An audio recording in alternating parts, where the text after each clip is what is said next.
If you've been wanting to try glass fusing, but you've been intimidated by the process or you've thought it was cost prohibitive, you're in the right place. Because I'm here to tell you that it doesn't have to be scary or expensive. And you can quickly learn how to fuse glass to make pretty jewelry in a small microwave kiln. Hello and welcome to the Upcycled Design Lab. My name's Cindy and I craft using recycled and repurposed materials. And one of my favorite things to create is fused glass jewelry using my microwave kiln. I've been fusing glass in my kiln for many years now, and I've learned a lot of things along the way, but not always in a way that made the most sense or had the most continuity. So in this video, I've compiled everything I've learned about fusing glass into one comprehensive guide to making fused glass jewelry in a microwave kiln. But because this is such a long video, I wanted to mention a few different ways that you can navigate through the information. First of all, you can certainly watch it all the way through and use the scroll bar at the bottom of the video to fast forward or rewind. But you can also check the chapter designations and navigate through the information that way. Or you can follow along with the transcript and use the timestamps to navigate through the information. So here's a list of the chapters and content that will be covered. The first couple of minutes just show a quick overview introduction to the microwave kiln. Next, I'll cover some basic terminology and the tools you'll need to get started. And you can find a link in the description box to an Amazon list that includes everything you might need to get started. But please note that these are just recommendations. You may already have some of the items, you may find your own less expensive options, and if you purchase a kiln kit, some of the recommended items may already be included. Also, you will notice that there isn't any glass on this list. You can certainly purchase glass, but the projects in this video are all made from recycled glass. I'll also cover where and how I find glass to use in my microwave kiln. And the bulk of this video will take you from start to finish through several different jewelry projects, including earrings, bracelets, and pendants. And we'll cover techniques on how to cut glass, how to arrange the glass to create different shapes, how to make impressions in the glass, and even how to make beads using fused glass. And the final section covers troubleshooting and some additional tips for using your microwave kiln.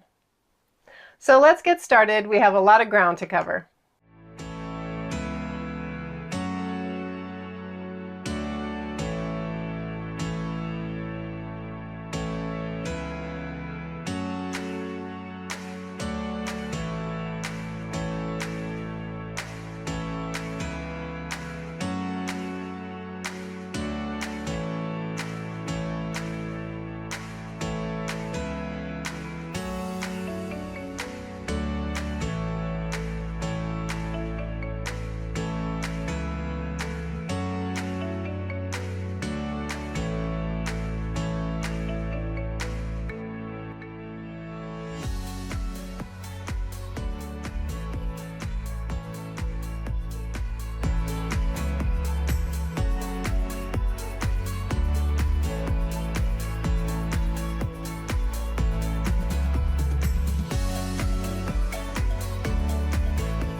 I bought a microwave kiln several years ago just because I had never fused glass, and I still consider myself to be very much of a novice at this, but I have learned a few things along the way. And years ago I did several videos on different fused glass projects, and I kind of just even made up my own terms, and I was just having fun playing with my new toy. But recently I've been doing some research and I've learned some actual terminology, and so I wanted to take a minute to share some of the things that I've learned through reading and through my own experience. If you have never fused glass, some of these terms you may not have heard before, but they are terms that you'll come across if you do start fusing glass. And there is a ton to learn about it, so this is just a very, very cursory bit of information because there are people with years of experience out there who have fused a lot of really big things in large kilns with a lot more technical experience than I have, but also than I think you need to actually get started. So the reason I want to make this video is to encourage you to just give it a try if you're curious about it, and to not let the terminology and some of the safety concerns overwhelm you. So you can look into it and decide what you feel comfortable with, but I thought I would cover a few of the questions that have come up over the years since I've made these first videos. So there are, of course, some safety concerns. A lot of them seem pretty obvious to me, but I will mention them anyway. First of all, obviously you're working with glass, and so you do need to use eye protection and gloves because you are going to have sharp objects, and sometimes when you're cutting the glass you can have shards fly off in different directions, so that is a safety concern. Another thing is that obviously when you're melting glass, the glass is very hot and the kiln that you're using gets very hot, so the heat resistant gloves are a must. And depending on what products you're using, you might have some concerns about those as well. The only other thing I really use is the kiln paper. It's made of some sort of ceramic material, so it can irritate your eyes. There's dust that, it doesn't seem dusty, but they caution you against breathing in that dust. So you might want to wear a mask and certainly wash your hands after you handle the kiln paper or have a pair of gloves that you work with. So a little bit about the microwave kiln, because that's the only one I really know anything about. It's very simple. It's just two pieces. There's a base and a top, and the inner base is where your working surface is. And the kiln that I have is very small. There are at least two sizes of microwave kilns that you can purchase, but obviously you're going to be working on a pretty small project. These are not for big projects. So another concern that has come up in some of the comments that I've gotten is that you don't necessarily want to have your microwave kiln in your kitchen microwave. So my particular instructions for the kiln that I have just say to wipe out, and clean the microwave once you are finished using the kiln. So if you're uncomfortable with that, you can certainly purchase a inexpensive microwave and have a dedicated microwave for your microwave kiln. Excuse me. I still think it's one of the most economical ways to go, even if you did purchase a separate microwave for your kiln, if you're just getting started. But like I said, mine just says to clean out the microwave once you're done. So that brings us to the terminology portion of this video, and there are just a few terms that I want to bring to your attention. There's, like I said, tons you can learn about fusing glass, and there are people with years of experience that are very accomplished in working with glass, but these are just a couple of things that you will come across if you are just beginning to learn how to fuse glass. The first term is COE, which is coefficient of expansion. And there are a lot of people out there that are going to talk about how you have to fuse glasses with the same COE. I know I'm going to say CEO at least once in this video. But the coefficient of expansion is usually, I've seen like 90, 96. I don't know what the total range is, but there are people out there that say you cannot fuse glass unless they have the same coefficient of expansion. There are also people out there that say that that is not the only measure of whether your glass is compatible to fuse. So my experience has been that I don't know what the coefficient of the glass I'm fusing even is, because I've been using recycled bottle glass. And I've used the kiln almost 200 times now. And I've never fused anything that I knew the coefficient of expansion because I'm using recycled glass. So to be completely forward, my instructions say not to fuse things that I don't know the coefficient of expansion on. So if you're concerned about that, you can certainly use glass that you purchase that the manufacturer tells you what the coefficient of expansion is. But since you're here, you probably know the name of my channel is Upcycled Design Lab. So I do like to work with recycled materials, and so I have chosen to fuse glass bottles that I don't know the coefficient of expansion on, and so far I have not had any problems with it. You might hear another term that is called viscosity, and glass has a viscosity apparently, and they're not all the same. So the way I understand it, some glass becomes slightly more fluid than other glass. And if those are not the same, then that can affect how compatible your glass is as well. I've read that if the viscosity offsets the coefficient of expansion, that sometimes those can balance each other out, and that will make your glass compatible even though they have different coefficients of expansion.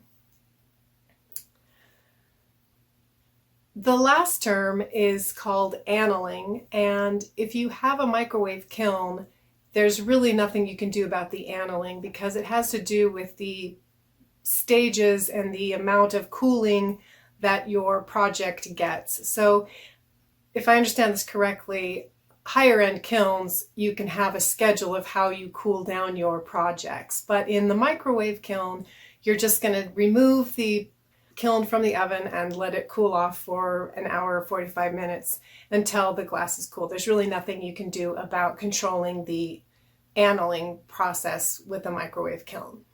So why do you need to care about these terms?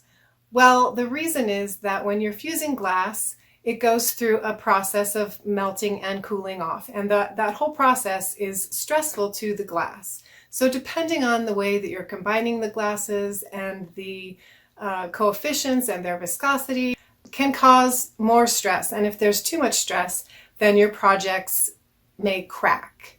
Now, I think, at least in my experience, that this is much less of a concern with a small little piece of glass than it is with a bigger piece of glass. So again, my suggestion or recommendation is to just give it a try. There is no guarantee that your glass will never break or never crack, but you can tell pretty quickly whether your glass is fused and whether you like what is coming out of the process.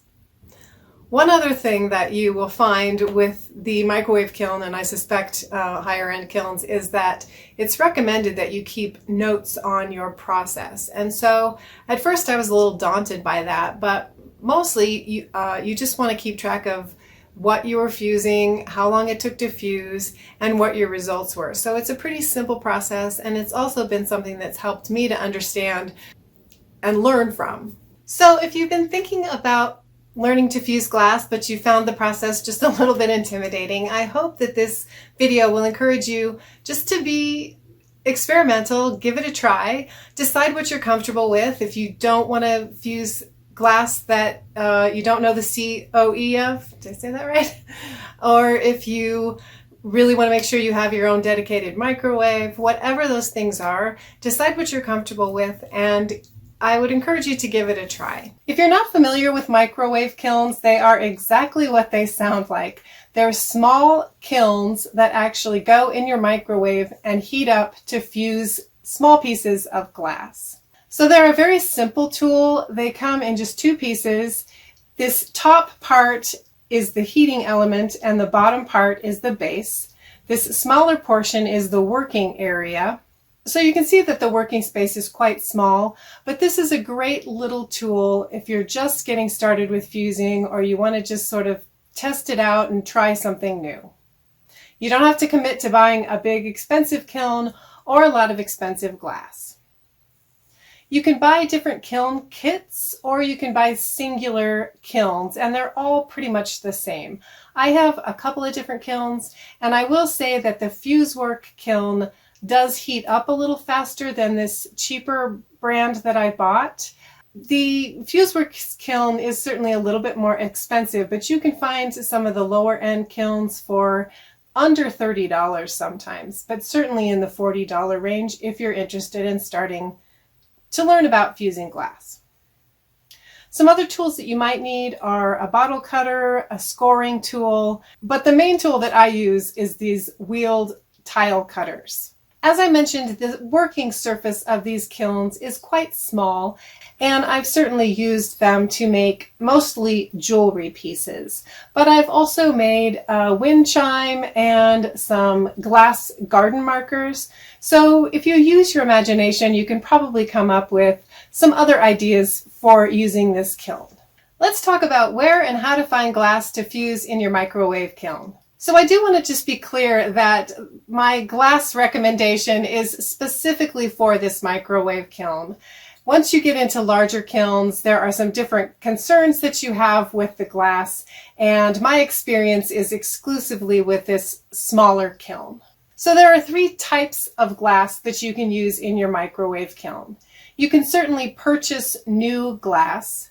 And if you want a broad variety of colors and opacities and mixes of colors, then that's probably what you're going to want to do, is buy some new glass. But if you've followed my channel at all, you know that I like to reuse and repurpose. So I've really only fused recycled glass in my microwave kiln. So I thought I would talk a little bit about where you can find glass to recycle. So I've broken down recycled glass into 2 categories. The first one is salvaged glass and the other one is thrifted glass. And I've used primarily the salvaged glass, which is your empty wine bottles, liquor bottles, beer bottles. I've also used some broken glass from picture frames and things like that to fuse a lot of the pieces that I've made. Now, you are a little bit limited in your color choices, but if you keep your eyes open, you can usually find some nice green colors, yellow. Generally speaking, white wines are in clear bottles, but if you look closely, you can still find some Chardonnays in nice yellow bottles. So if you like Chardonnay, you can probably find some nice yellow. Some of the vodkas come in dark blue and light blue colored bottles, and some of the Cabernets are in green bottles. And then you can kind of find a variety of different browns and kind of yellow colors in some of your wine and beer bottles as well. Now, it can be a little tricky to tell what color the glass is sometimes when the liquid is still in the bottle. So you may have a surprise where you think you got one color and it ends up a different color. So definitely buy the beverage that you want and don't worry so much about the glass. But it is certainly something that you can pay attention to, and you may be pleasantly surprised by some really pretty colored glass once you have emptied out the liquid. One other thing about the salvaged glass is that you can be fairly confident that the glass is actually colored and not tinted, which I'll talk about in a minute when we talk about some of the thrifted items that you might find. So the benefits of the salvaged glass are that it's free or very economical, and it is also very consistent in color. Some of the drawbacks are that it is a little bit limited in your color choices, and certainly if you're comparing it to purchasing glass, you're working with different thicknesses and you could be working with curved pieces, whereas if you buy purchased glass, you are going to get nice flat little pieces of glass to work with. The other type of glass that I've used is thrifted glass. And this is more along the lines of dishes or vases. Sometimes you'll find wine glasses that have some color to them. And with thrifted items, you have even more variety in your shapes, thicknesses, and textures. So they can be a little trickier to work with. I normally try to avoid anything that's very, very thick or has a lot of texture or is super thin.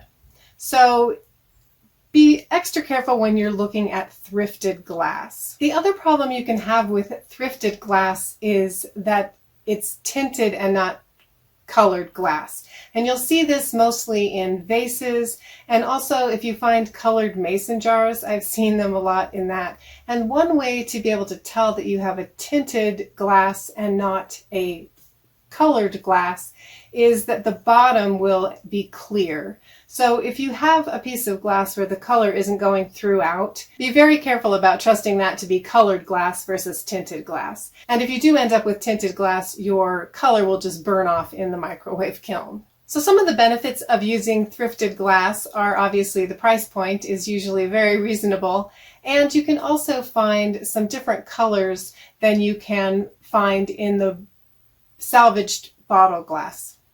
The final thing I want to mention is a little bit about the coefficient of expansion. It's called the glass COE, and if you buy glass, you'll see a number that corresponds with the COE of the glass. Now, conventional thinking is that you should only fuse glass together that has the same coefficient of expansion. But if you're using recycled glass, you won't know the coefficient of expansion. Now, a lot of times I'm not mixing my glass colors, but I have mixed the glass, and I have not had any issues with cracking or breaking.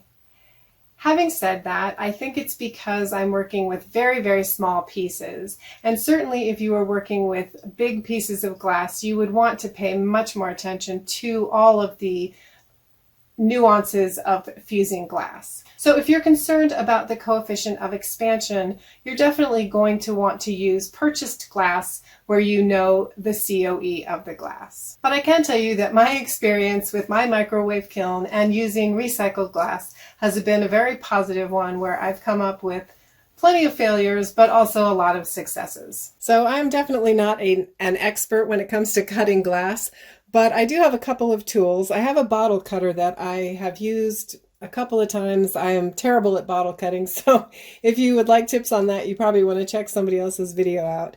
But you also are going to want a scoring tool, and then these are the tool that I use the most. They are just wheeled glass or tile cutters, and you can get them fairly inexpensively, under $20. So I use these more than anything, and for the bottle glass, because the scoring tool is much easier to use on a flat sheet of glass.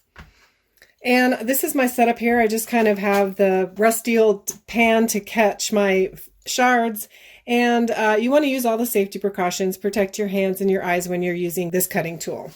This is the microwave kiln, and mine is made by Kiln Works, but there are other brands, and I've seen kilns on Amazon for less than $50, so it's pretty inexpensive to get started.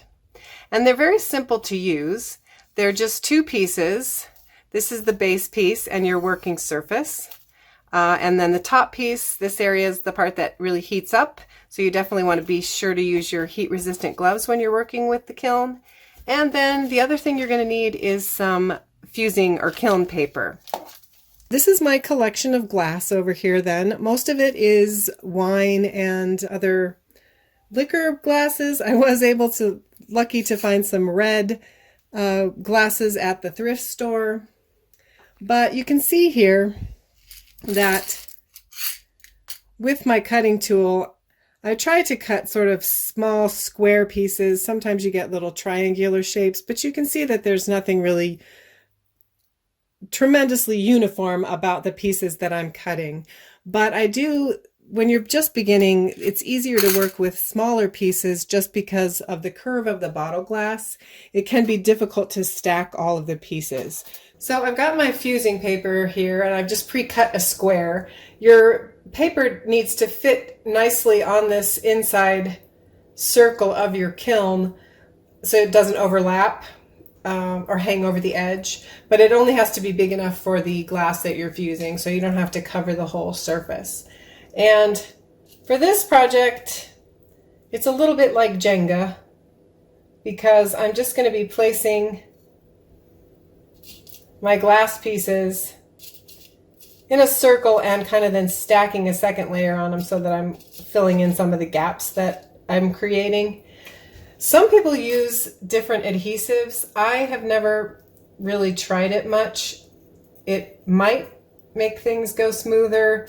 These pieces are pretty small, so the curve from the bottle isn't too horrible anymore. Sometimes when you're trying to stack the glass bottle pieces, you end up with too many curves. You know, the bottles are curved, so it's really hard to stack them. So in that case, some glue might help. I've read that you just need to make sure the glue's dry. You don't want any moisture in the kiln when you're fusing. And I've seen people use, I think, super glue, but like I said, I've never tried it. So I'm just placing these in a circle. Oops, that one's too big. Actually, it could work great for the top though.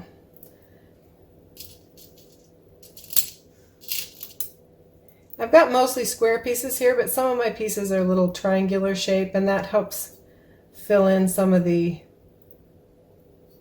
gaps a little better too. You will find that the fusing sort of softens some of your sharp edges, but also you can still be left with some pretty pointed edges. So when I'm making these circles, I do try to make sure that I'm keeping the inside edge really smooth because it's harder to sand down. So if I end up with kind of a pointed little burr on the outside edge, that's much easier to take care of. So if I have a choice, I'm definitely gonna make the inside edge smooth and the outside edge, if I have to, I can leave a little bit more of a pointed edge. You can place these with your fingers, but when you start getting the really intricate or a lot of pieces, it's much easier if you have some tweezers. And even then you can knock it over like the Jenga game.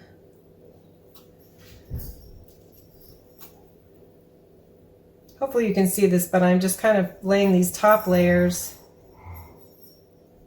over the seams kind of in the bottom layer so that I'm making sure that I'm got enough glass, sort of hopefully a roughly even amount of glass in 2 layers all the way around. And my inside edge looks pretty smooth. I might have a tiny corner sticking out here. You want to be careful about moving things around though, because they will fall over. So I've got 2 layers of glass now, and I'm going to carefully set this in my microwave. So I've got my piece in the microwave and nothing seems to have shifted. So I've got it in the center. I'm going to put my lid on, or my top of my kiln on very carefully.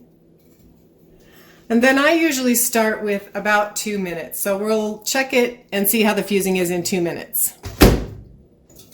All right, so it's been 2 minutes. I'm going to carefully lift the, I guess I want you to be able to see this, but you want to lift the lid straight up when you're checking it. It just helps hold the heat, or let the heat out more evenly. Now you can see here, hopefully, that all of the glass still has a pretty solid shape to it, and we're not even close to being fused. So I'm going to give it another minute. You definitely want to make sure you're using your heat-resistant gloves for these when you're touching the kiln after you've heated it. Now again, I'm not expecting it to be done because most of my things take between somewhere a little over 3 minutes, but you do want to check it here and there. And hopefully you can see that the one side is definitely pretty much fused, and the other side still has some of the little square shapes to it. So I'm going to go another 30 seconds and check it again.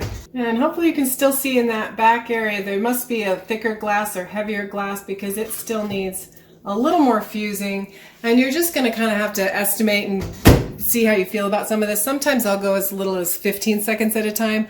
I think I'm going to do another 30 seconds on this though. And that looks good. So I'm going to just take it out of the microwave and let it cool down for about an hour. Here's what the piece looks like after it comes out of the microwave kiln, and hopefully you can see there are definitely some little points on the outside edge. It looks like the inside is pretty smooth, which is good. And then the back side of the fused piece has a little bit of texture, and it's, you know, flat from sitting on the base, and it picks up a little bit of texture from the fusing paper, at least the fusing paper that I'm using. But you can see that the top is nice and curved and round and smooth. So like I said, you do get kind of random shapes. They're not perfectly shaped like if you put them in a mold, but I think they're sort of, you can get some fun and sort of interesting designs even though they're not perfectly formed. So to knock down the burrs on my piece here, I just have a sharpening stone. So you can knock down the burrs pretty quickly. You're not going to get a completely smooth shape, but you can get the pointed edges knocked down pretty quickly with this sharpening stone. So here's another shape that I built the same way. So you can see obviously that you do get some very different, I mean, they're similar, but they're not exactly the same. And once you've got your shapes made, you can go ahead and add some cord for a necklace to make them into a pendant. And then I also think this shape is perfect for a glass holder to hold your glasses around your neck. If you work with the kiln for a while, and probably especially in the beginning, you are going to have some pieces that you're not that happy with, and I have failures all the time. But I wanted to show you these two pieces because they are similar. This one's obviously a little too large, but they are little mosaic pieces that I made with a square piece of clear glass from an old picture frame, and then I layered on some colored square pieces just in a mosaic pattern. Now, the difference between these two is that I tried to do a softer fuse on this piece. So you can see that the colored glass is sitting on top of my layer of clear glass, and there's a little bit more of a texture, a bubbled texture to it. It's nice and smooth, but it does hold the color a little bit better. This one I did all the way down to a full fuse, and you can see that it's very smooth on the top. It looks like the color is just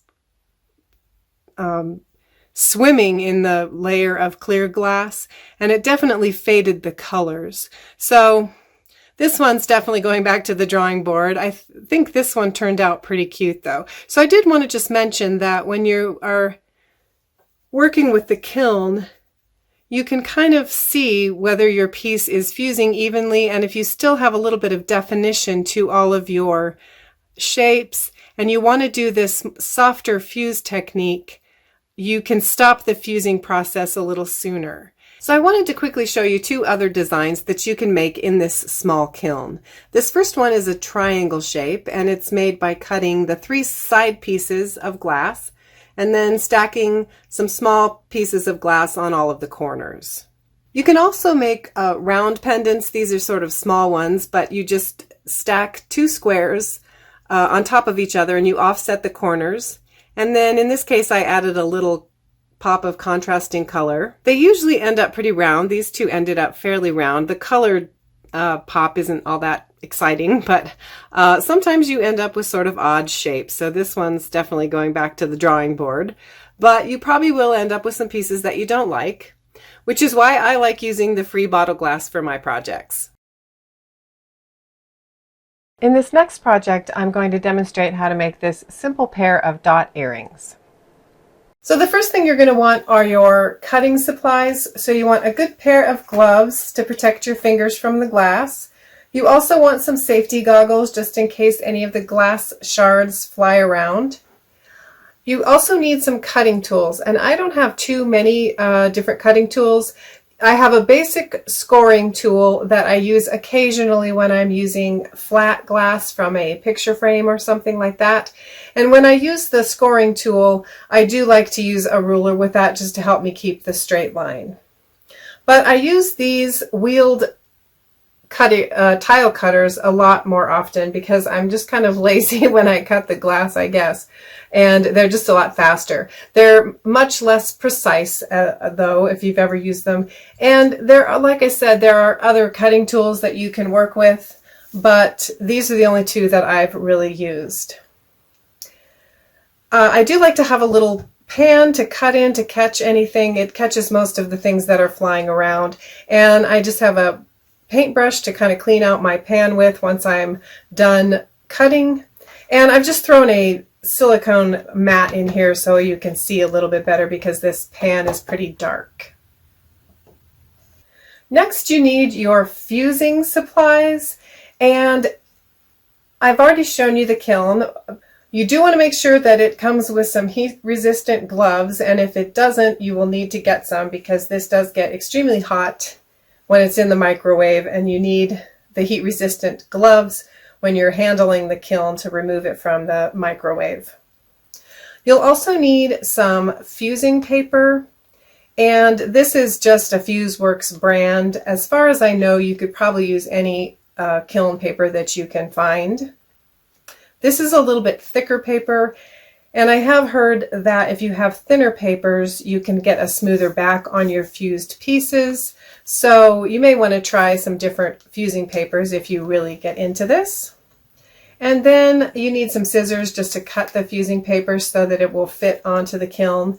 This kiln has a very small working surface, so you want to have paper that fits on this top little ring. So that's the biggest working surface that you have. This is the smallest kiln, and they do come in other sizes as well. I have just found that these little tweezers are very helpful when I'm placing the glass onto the kiln, and so I recommend having a nice little pair of tweezers. And you're going to want a notebook just to take some notes about how long your microwave kiln takes to heat up. Some of that will depend on how much glass is in the microwave kiln, and it also depends on what wattage your microwave is. So my microwave is 1,000 watts, and generally speaking, I use about 3 minutes to heat up the kiln, and then a couple more minutes sometimes after I've checked my pieces in the kiln. And lastly, you need your assembly supplies. So you're going to want some jewelry findings. Today we're going to be using jump rings, earring hooks, and jewelry bails. And I always like to have 2 pairs of needle nose pliers whenever I'm working with the jump rings. And we're also going to make a jewelry bail out of some 20 gauge wire. And when I'm working with wire, I like to use my round tipped jewelry pliers. We're going to be using some E6000 glue to attach the glass to our jewelry bail. And in some cases, when you're finished with the fusing process, you will have a couple of little pointed edges on your glass. So you're going to want some sandpaper, or I like to use this sharpening stone just to knock down any rough edges on my glass pieces. To make each earring, you need 2 small squares, and these are just over 1/4 inch square, and they're not perfect, you can see, but you do want them to be fairly similar in size. So when you're cutting the bottles, you can use a bottle cutter to start with if you want to break down the bottles. You can see that I'm just using the remains of a wine bottle here. If you don't have a bottle cutter, you can also carefully just break the bottle, and then you'll have pieces to work with. And it doesn't really matter what you end up with, because you're going to be cutting it way down to a smaller size anyway. Now, like I said, I'm not going to be using the scoring tool for this project because I just want to cut the small little squares. And I like to work with pieces about this size. And then I'm just going to place my wheeled cutters at about 1/4 inch. And this may or may not break perfectly, but like I said, I never worry too much about it because I'm always just cutting down to a smaller size, or I can just switch to a different piece of glass.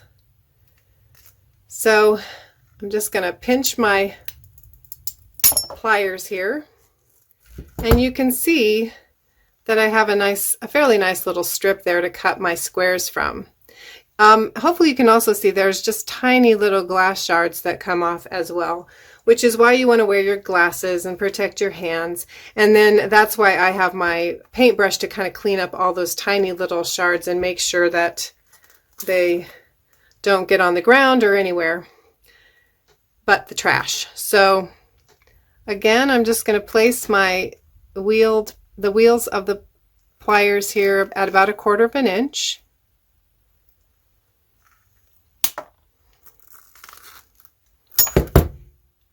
And we've got our first little square. So I'm going to cut a couple more shapes like that, and then we'll get to the fusing process. I do like to put my hand over the pliers just to make sure that I'm helping to direct all of the glass down into my little tray here that catches everything.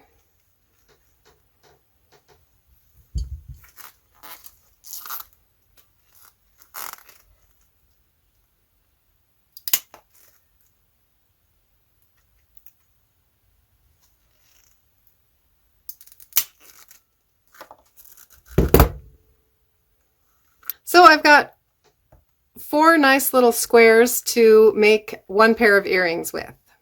The next step is to set up your kiln, and the first thing you want to do is be sure to cut a piece of your kiln paper to place on the working surface of your kiln. Some people like to cut a round shape that's the full size of the working area. I usually am just lazy and cut a quick square shape to fit on my kiln. And then I'm just going to place my little squares. I think I can probably do 4 little dots, so that'll be 2 pairs of earrings here. So I'm going to start with 4 that you want some spacing in between, because as the glass fuses it will spread out a little bit. It doesn't spread out too much, generally speaking, especially if you don't have it stacked too thick. But to make the shape kind of turn into more of a circle than a square, I'm going to place my second little square kind of crisscrossed or offset from that first piece. So my corners are not lined up and they will kind of fuse into more of a circle type shape. And you want to do this step generally close to your microwave, because you do have to be able to lift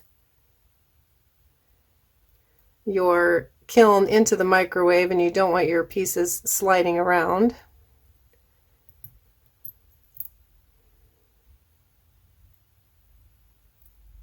I'm going to swap those out. That one seems a little bigger, so we'll make that one the bottom piece.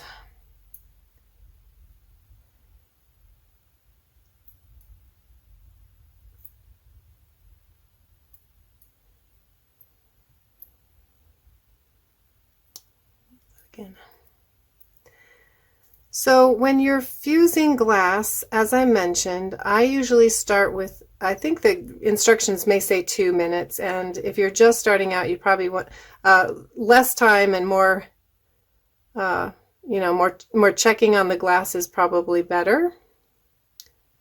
But I will quickly show you my note keeping, because it doesn't have to be anything that's overwhelming. I just tried to note, you can see that I've used my kiln 206 times, and the last thing I did was some dark blue glass. I was making a pendant. I was putting an impression in it that said love, and I started with 3 minutes, and then I checked it, and because this was a pretty big piece of glass, it needed a little extra time. So after checking it, I added a minute, and then it still needed another minute. So that's really all you need to kind of keep track of. Just it'll help you the next time you go back to fusing. If you want to keep track of some other things, you can certainly take more extensive notes than I did. And I will try to show you this as I'm fusing these earrings, but generally what happens is as they heat up, they turn sort of a brownish color and they will hold their shape. And if you check them at that point, you definitely need more time. They will eventually turn to a very golden glow, and you'll see some light coming out of this top ring too. But you will want to check the glass intermittently. What you're looking for is an even gold color over all the pieces. And sometimes you may have a couple of pieces that seem like they're totally fused and some that aren't. And that's just because your glass is thicker in some places. And so you can do like even 10-second bursts if you just need a little bit of extra fusing.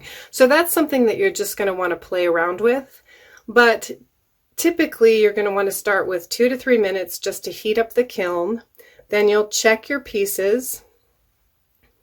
And depending on what they look like, you'll start to learn whether you want to add a full minute, just 30 seconds, or maybe just another 10 seconds. And that just kind of comes from working with the kiln. So I'm going to take this up to my microwave to do the fusing process. So I put this in for 2 minutes just to see if I could show you kind of how they look when they're just getting dark. So you see that that's not fully fused at all. The ones in the back look like they're heating up a little faster, and that's just kind of how this goes. So I'm going to put this in for another 60 seconds and we'll take another peek. So here we are after another 60 seconds. And you can see that they're still holding the shape. There are definitely two pieces that are heating faster than the other two. So I'm going to give it another 30 seconds.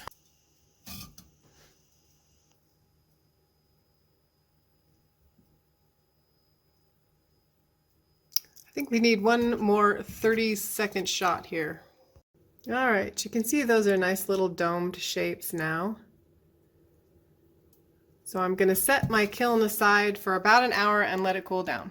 So while we're waiting for the green to cool down, I've got a blue pair and a yellow pair that we're going to go ahead and make the earrings out of. But two of my shapes are nice and smooth, and then the other two have just, hopefully you can see these, just this little tiny, a couple of little tiny burrs. So I'm going to knock those down with my sharpening stone. And I like to do this in an area where the dust can get caught and I can kind of keep track of it and not let it get into things I don't want it in. So I'm just going to gently sand down those little burrs. And then we'll be ready to assemble the earrings. It doesn't take very long to knock them down, and so if you do end up with small burrs or rough spots on your pieces, you can kind of sand them down. Sometimes you need to cut them off and kind of start over, but little burrs like this you can usually get rid of pretty easily.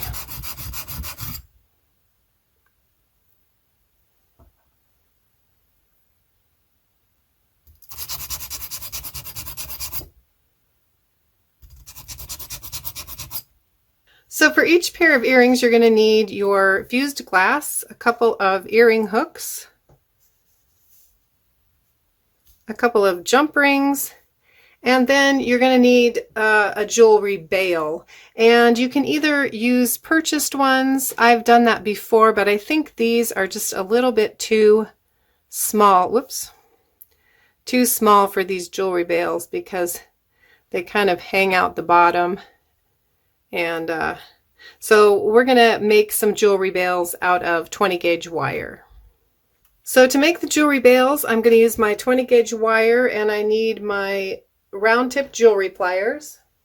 And I've gone ahead and cut some pieces that are 2.5 inches long. If you want to make bigger jewelry bails, you can cut longer pieces of wire, but this is just a length that works really well for this small size of a glass. So the first thing I want to do is I'm going to bend the wire, and I want to bend it kind of against the curve, the natural curve that you can see there, and I'm just going to bend it about an inch, just an inch down. So I'm just going to take my round tipped pliers, mark it at about an inch, and then I want to rock it back away from the curve. So I've got a piece like this. And then I'm going to take the long end, and I want to roll with the curve this time.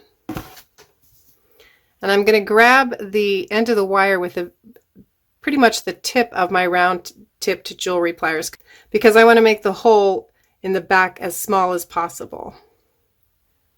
So I'm just going to work my way around until I get all the way around, and then just kind of wrap around the outside of the wire, because I'm trying to make sort of a flat coil. And if you have it kind of coming up or separating, you can use the flat portion of your pliers to pinch that back down. And once I have a small coil started, I can go ahead and I can use the flat part of my pliers to make the rest of the coil. So I'm just gonna slowly work my way around, grabbing the coil with the flat portion of the pliers and then bending the wire around to make the coil.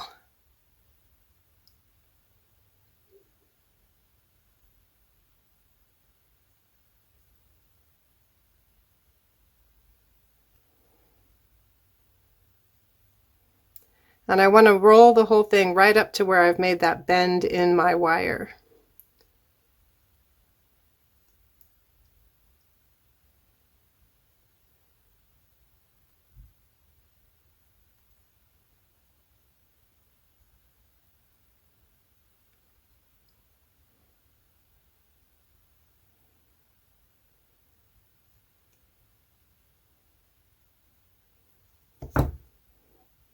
And then I can straighten out my piece. So I should have a coil at the bottom and a 1 inch of wire left. And next I want to grab the opposite end kind of in the middle of the barrel of my pliers, and I'm going to roll a coil that's kind of side by side all the way around. You should have enough to go around a couple of times, and then you can see that it's kind of separated there, so I'm going to pinch it back together, and if I need to I can kind of adjust it here. And then I've made a little jewelry bail that I can attach the earring to. So once you have a couple of jewelry bails made, you can go ahead and use some E6000 glue to attach the glass to the jewelry bail. And I like to squeeze a little bit of the glue onto a toothpick and then carefully place it on the jewelry bail and then add my glass, just because everything's a little small and hard to hold on to. And this glue takes 24 hours to fully cure, but you probably just want to let it sit for 20 minutes, a half hour before you try to attach the rest of the jewelry piece together, just to let it set up for a minute.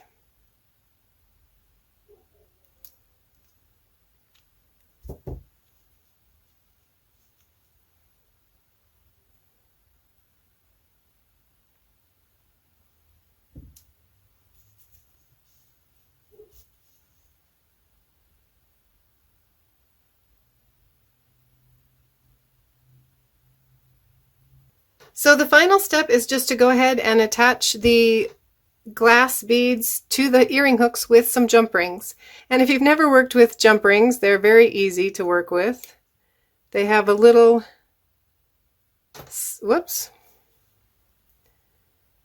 they have a little slit in them, and you just need to grab close to that little slit with one pair of needle nose pliers, and then grab next to it, and you're going to just twist to open that slit and make a gap. You don't want to pull them apart, you want to just twist them.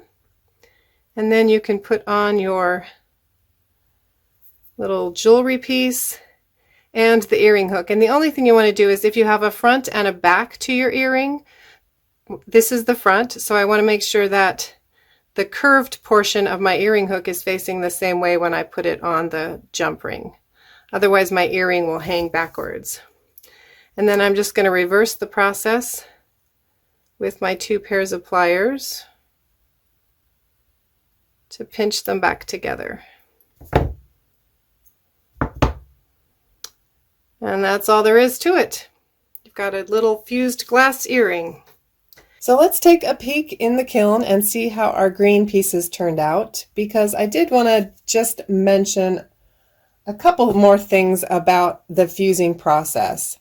I'm going to flash back to a picture of the 2 pieces you can see on the left hand side, which I assume are these 2 pieces, that are much rounder shaped, and the other 2 were the ones that were fusing slower. So if I'd wanted to make sure that all of the pieces were perfectly round, I would have fused the whole thing a little bit longer, because hopefully you can see These two pieces turned out nice and domed on the top, but the other two pieces still have a little bit of definition where the two pieces meet, so they're still holding their shape just a little bit. This one a little bit less, and you can see that it's going to end up with probably a point on it here, which just happens sometimes. But I wanted to try to fuse these pieces a little bit less, just to show you that you can get sort of different effects depending on how much you fuse the glass.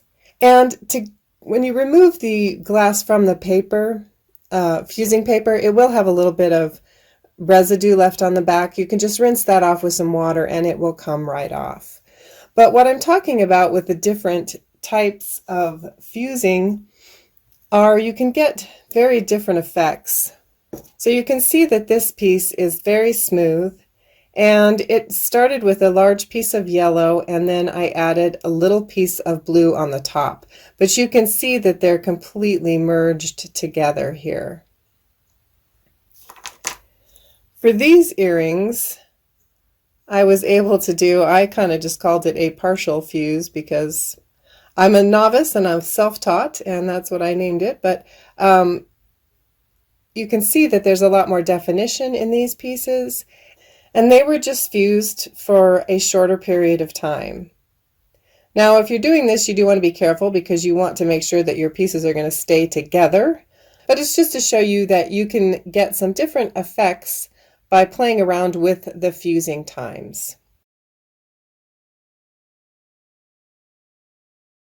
This next project builds off of our last earring project, and we'll be using the same glass shape to make some more detailed, longer earrings. I'm going to be starting with pieces that I've already fused. So I've been spending the last couple of days fusing a bunch of small dot shapes to use in these new designs.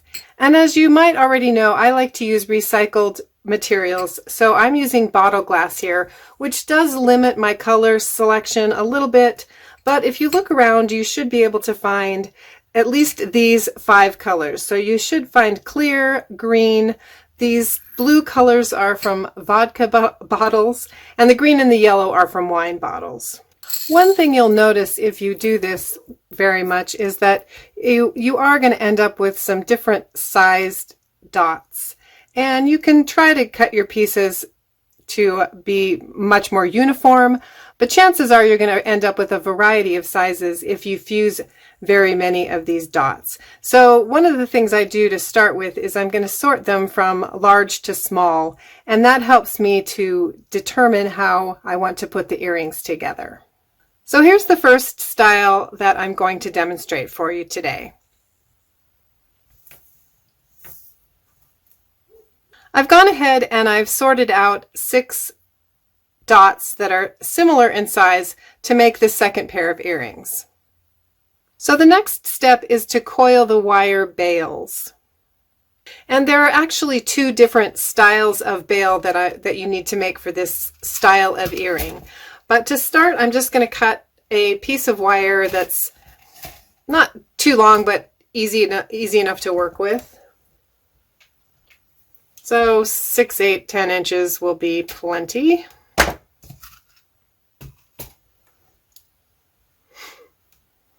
And I'm going to use my round-tipped jewelry pliers to make a flat coil.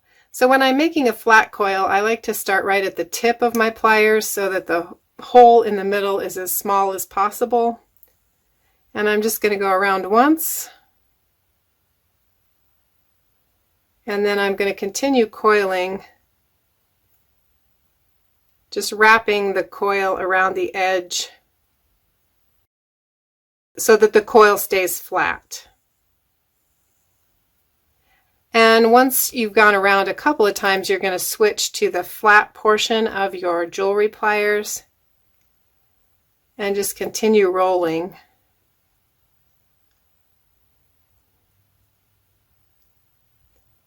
And you can make these as big or as small as you want to. These are smaller than the green pair, so I'm probably just going to go around twice. So I've gone 1.5 times here. But once I've got my coil big enough, I'm going to grab the wire and bend it at a 90-degree angle from my coil.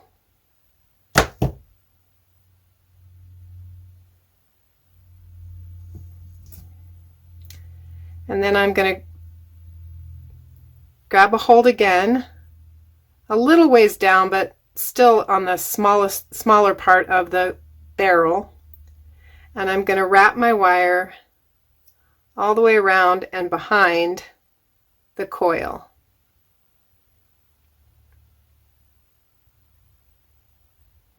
And then I'm going to switch barrels, grab my loop again, and pull the wire straight back. And that gives me a little notch for attaching the bales together. So for the top bale and the second bale, you need a little extra wire to make a loop to hold them together. And for the bottom bale, you'll see that it just ends right at the bottom of the coil. So for this first one, I'm going to make the two top pieces. And to do that, I want to go back and grab a hold of the coil, and I want to get a hold of this loose end here just at the bend. So I'm holding the whole thing tightly, and then I'm going to coil back to the bottom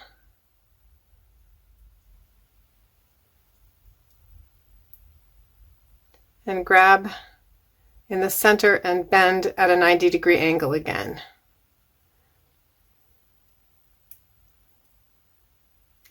And then I'm going to trim this piece to about 1/2 inch. So this is what I'm calling jewelry bale A. And then the second one is very similar. I'm just going to trim the bottom off without the tail. So I'm going to go ahead and coil my wire into a flat coil.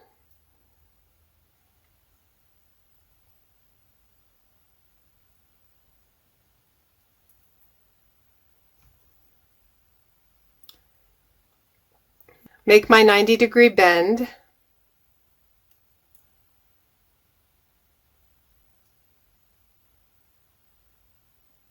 Grab a hold of the wire, twist it behind the coil, switch barrels, hold it tight, and pull the wire back out from under.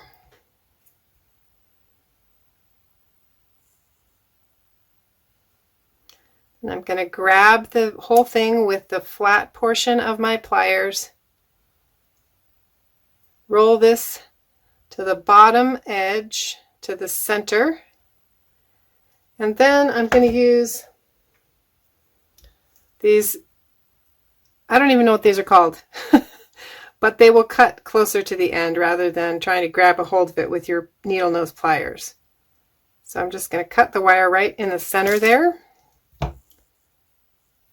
And that is my jewelry bale B. So to make this pair of earrings, I need 2 style A and 1 style B for each earring. I've got all of my coils made now, and so I'm ready to hook them together. So I want to go ahead and take one of my A coils and just roll this long end into a loop. And before I close it, I'm going to hook another A coil to the bottom.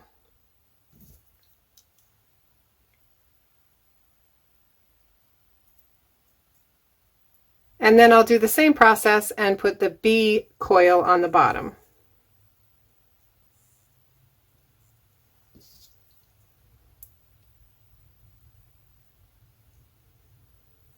You do want to make sure that you're making your loops coil the same direction.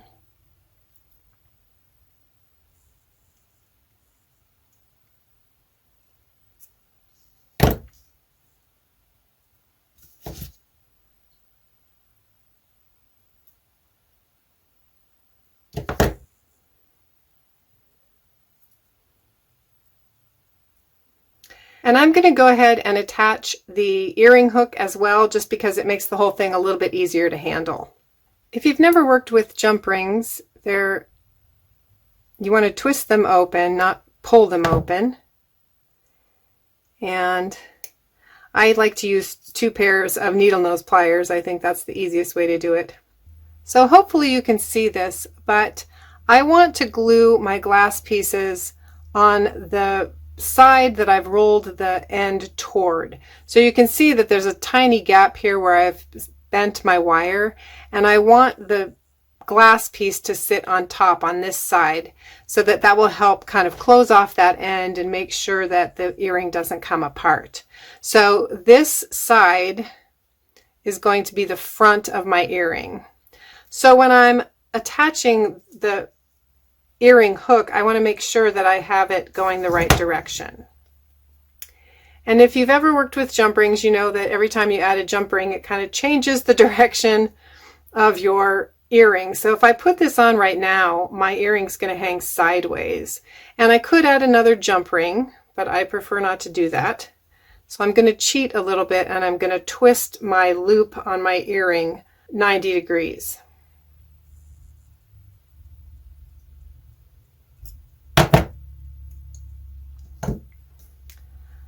So hopefully you can tell the difference here, but this one's going up, it's laying opposite of the hook now.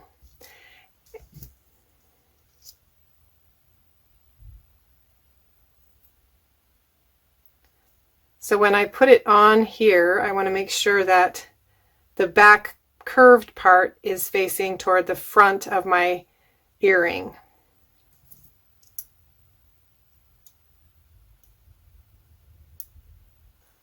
So I'm just going to go ahead and repeat that process with my other coils. I'm ready to attach my glass pieces to my coils, so I'm working on a little bit of paper towel here. And I want to make sure that I've got my front side forward, so I want to make sure that my curve on my earring hook is up, and that I'm going to attach my pieces to close that gap that we talked about in the loops. So I'm going to set both of those up, face up, and then I'm going to lay out my pieces just to make sure that I like the size that I have. These seem a little bit smaller, so I'm going to swap one of these out.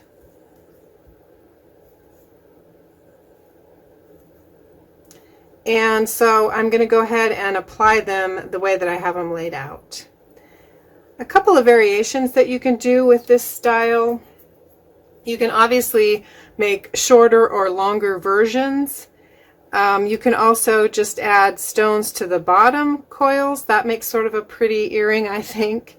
And you can play around with different sized glass pieces. They don't all have to be the same. You could use small at the top and work your way to larger ones at the bottom, or the other way around. So there's a lot of variations that you can do with this style. So I'm just going to carefully add a little bit of E6000 glue. Hopefully there's some in here.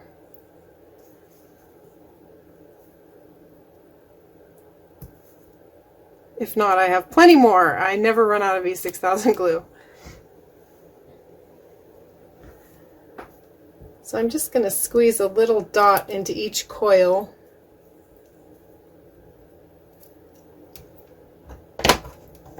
Sometimes you have to get the pliers involved.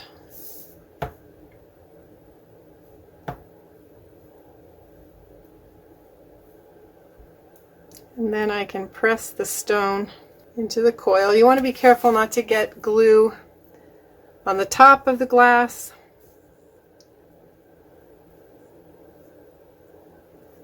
And you also want to make sure you're moving the earring around a little bit, because it will stick to the paper towel.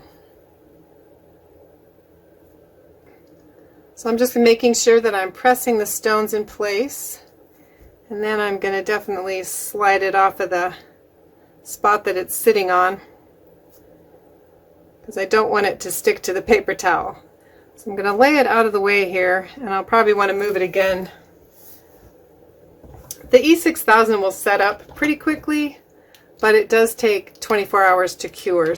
So hopefully you can see how much variety you could come up with by mixing colors, sizes, and lengths just from this one dot style of earring. This next design uses the small dots again to make more of a circle or flower shape. So as always, you want to use a piece of kiln paper to protect your kiln base. And then I've already sorted out some small pieces of glass. And for this style, you do want them all to be pretty much the same size. And I'm just going to lay them out in sort of a circle with 5 dots per circle. And I do recommend that you fuse these at the same time. If you want to do a lot bigger ring, you could fuse your earrings at separate times, but it just gets a little trickier to make sure that you fuse them the same amount. So the key here is that you need to have your dots touching. You want to make sure that they're connecting. If there's a gap between the glass, it's not as likely to fuse. And the only tips I can give you for this process is you really need to know your kiln. So I wouldn't start with this fusing project if you've never done fusing before, because you want to know the timing that it takes your kiln to heat up. You want to be familiar with how your kiln works. And for this particular style, what I would recommend is heating your kiln more slowly. So if normally it takes a couple minutes to heat up your kiln, I would back that off to about a minute, and then I would just check the piece more frequently, because you want to make sure that you're not losing the definition of the dots, but you do want them to fuse together. So I'm going to go ahead and fuse these pieces, and hopefully I will be able to repeat what I did with the yellow dots. But as I mentioned, it is a little bit experimental, and if you run into a situation where your glass isn't fusing enough, you can definitely add a little more time.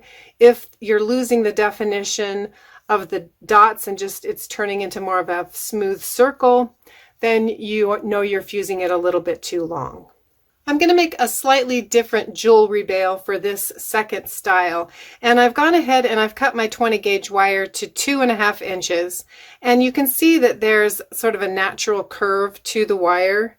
I want to take about an inch, and I'm going to bend the wire against the curve.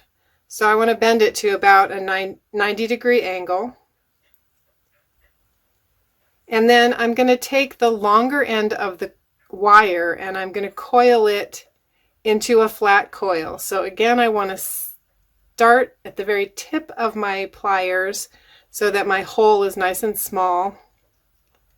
And I'm just going to roll the wire the same way I did to make the other jewelry bails into a flat coil until I get to this bend in my wire. So it should look something like this. And then I'm going to take the other end and I'm going to coil it toward my flat coil, but I'm going to start in the middle of my pliers and roll a side-by-side coil. So I should be able to go around a couple of times. So I have a slightly different looking jewelry bail. So my kiln has had time to cool down, and we can take a look at how I did on my second pair of partially fused dot earrings. And it looks like this one is pretty good. It's going to be solid. This other one, excuse me, this other one, I'm afraid the fusing might not be sturdy enough, and you can kind of test it by trying to break along. This actually seems pretty firm. Now, if you dropped it, it could come apart. You know, there's no guarantee that it's not going to break, but it's not just snapping apart when I touch it. So these turned out pretty well. I also did another test. I was trying to fuse more together at one time, and you can see that this was a mistake. I'm not sure why, but the back of the kiln, or one side of the kiln, seemed to be quite a bit hotter. So at the time when I was fusing, I couldn't tell the colors, and I thought one of the colors was just fusing more than the other. But unfortunately, it was one of the blue and one of the green that fused a lot. Now these other two seem pretty good. So if I have more dots that are, although this seems like maybe a not terribly strong bond, but it's not really snapping. So I think these two are okay. So I may try to do these two so that I can have a matched set, or I guess I could have a green and a blue pair as well. I thought these would maybe turn out slightly differently as well, and that I could use them and they would just be sort of a different shape. But I think they lost their shape a little bit too much. So I would just put these back in the scrap and refuse them in a different way. So hopefully that gives you some idea of what can happen in your kiln. Probably it's better to have fewer pieces in there and really keep a close eye on them. And as I mentioned, if you do have something where you see that they're fusing very unevenly, I would stop it when you get to this point with the piece that's the hottest. Then you can let the kiln cool down, and you could take that piece out and you could put the other piece back in for a little bit longer. But it's entirely up to you, and as I mentioned, you probably just want to play around with your kiln and understand how it heats up and realize that not every piece that you make is going to turn out perfectly. So all I need to do to finish these earrings is just to use some more E6000 glue and glue my jewelry bail to the back of one of the pieces. And then I'll let that set up and I'll attach my earring hooks with the jump rings. Next up, I'm going to demonstrate how to make a fused glass pendant with an impression design in a microwave kiln. So the first thing you need is your glass and your cutting tools. And if you saw my last video, you know that I use these wheeled pliers quite often to cut my glass. And that's because I'm using a lot of bottle glass with curves in it, and so you can't use the scoring tools. But today I'm going to be using a flat piece of clear glass from an old picture, some broken glass from a picture frame. And so I am going to cut it using my scoring tool. So I also need a ruler and a Sharpie to mark the glass with.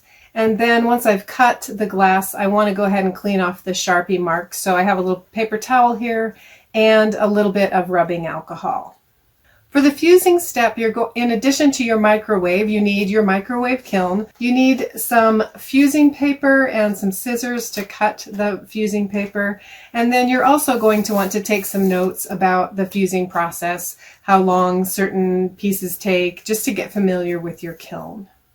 And once your pieces are fused, you may need to file down a few little pointed edges. And I just have this sharpening tool. You can use sandpaper or whatever you like, but I just like how sturdy this is. It works really well. I think I found it at the Dollar Tree. So it's a very affordable tool to grind down the corners of your fused glass. You also need some things to embellish the glass if you decide to do that. Some of the options I've used are alcohol ink. I've added some glitter glue in some cases and some fingernail polish, just for some ideas on how to embellish. And then you also need your jewelry findings. So I'm going to be using some 20 gauge silver wire, some E6000 glue, my round-tipped jewelry pliers, and some clear nail polish.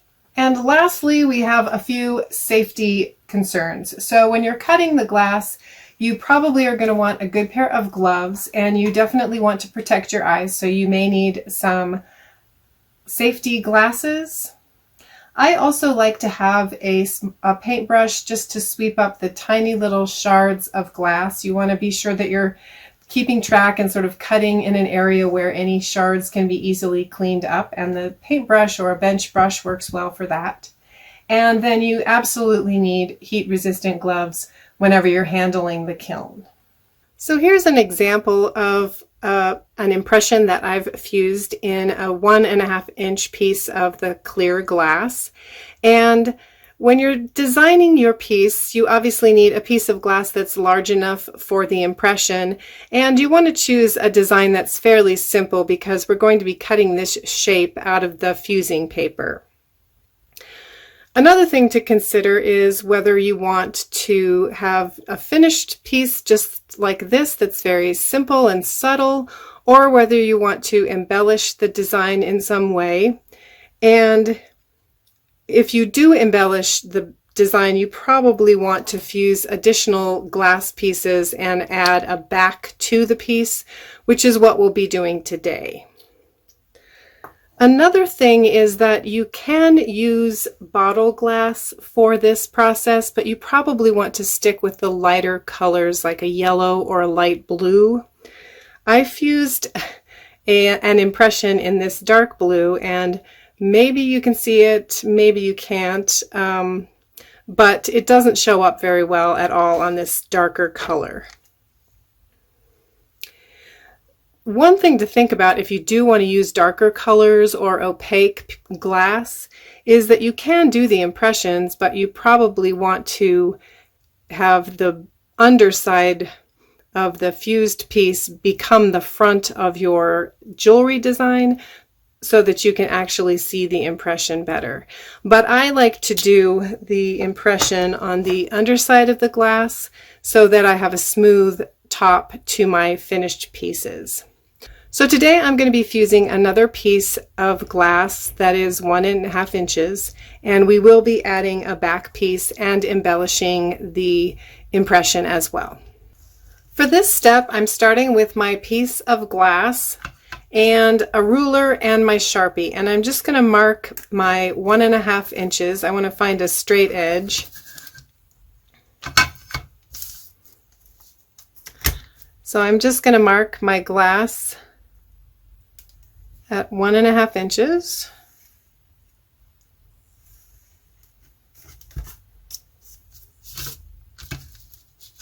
And I need 2 pieces for the front, which will have the impression, and I also like to use 2 pieces for the back. I have used 1 piece just for the back, but it just doesn't fuse quite as nicely, and so I've switched to having 2 pieces on the front and 2 pieces on the back, which does make it a little bit heavier, so it's definitely a personal choice. If you decide that it's too clunky, you could certainly just have 1 piece of glass fused for the back piece, or you can choose not to have it at all if you want to just do like a jewelry bail and make your piece that way. So now that I have my lines marked, I'm going to take my scoring tool, and if you are an expert at scoring glass, you can correct me if I'm doing this wrong, but I'm self-taught and I've just kind of figured out how to do this on my own. So my scoring tool has a kind of a long sloped side and a short sloped side, and I always have this short sloped side to the front. I like to push away from my body, and I try to hold the scoring tool straight up and down. And I'm probably going to hit the camera with my head. And I also use both hands when I'm scoring, just I think because I'm too weak to actually make this score if I try to do it with one hand.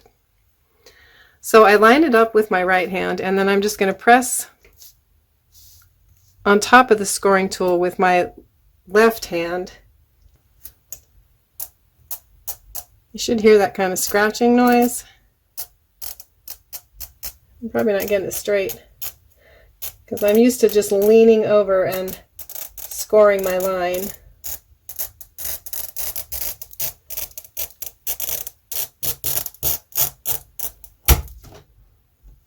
And then at the end, when you sort of slide off, you are going to chip up the glass a little bit. So that's where you want that paintbrush or bench brush to clean up the little shards and make sure they get in the trash.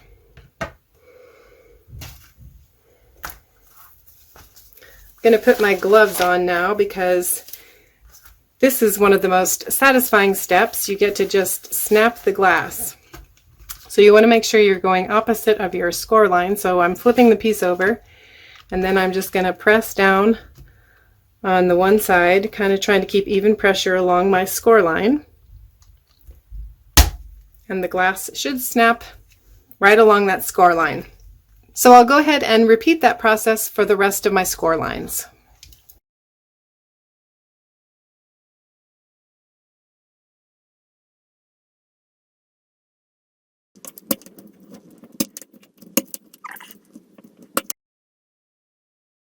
So I've got my 4 pieces cut, but I want to get this black Sharpie line off of my glass before I fuse it. And I also want to make sure that my glass pieces are clean. So I'm just going to spray a little bit of my rubbing alcohol onto a paper towel, and this Sharpie line will come right off. And then I'll just make sure that I kind of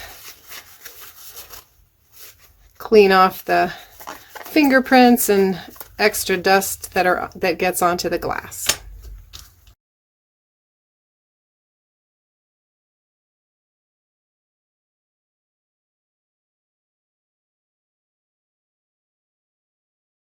So I've got 2 pieces of glass to make the back and 2 pieces of glass to make the front. So the next thing I want to do is go ahead and cut my design out of the fusing paper. And I showed you the heart already, and I've done a few other simple design shapes. And for this design, I've decided to make kind of a tiered square shape. So I'm going to be using 2 pieces of fusing paper. And I always save my scraps, so I always have some pieces to work with. So what I want to do is have a square and then a smaller square so that I get kind of a double impression. So I'm going to use this first square, and then I just want to cut a smaller square that I will set on top. When you're making your design, you can use a piece of paper and, cut around it. I kind of often just do sort of a free-form kind of cutting job, but you can certainly be more precise.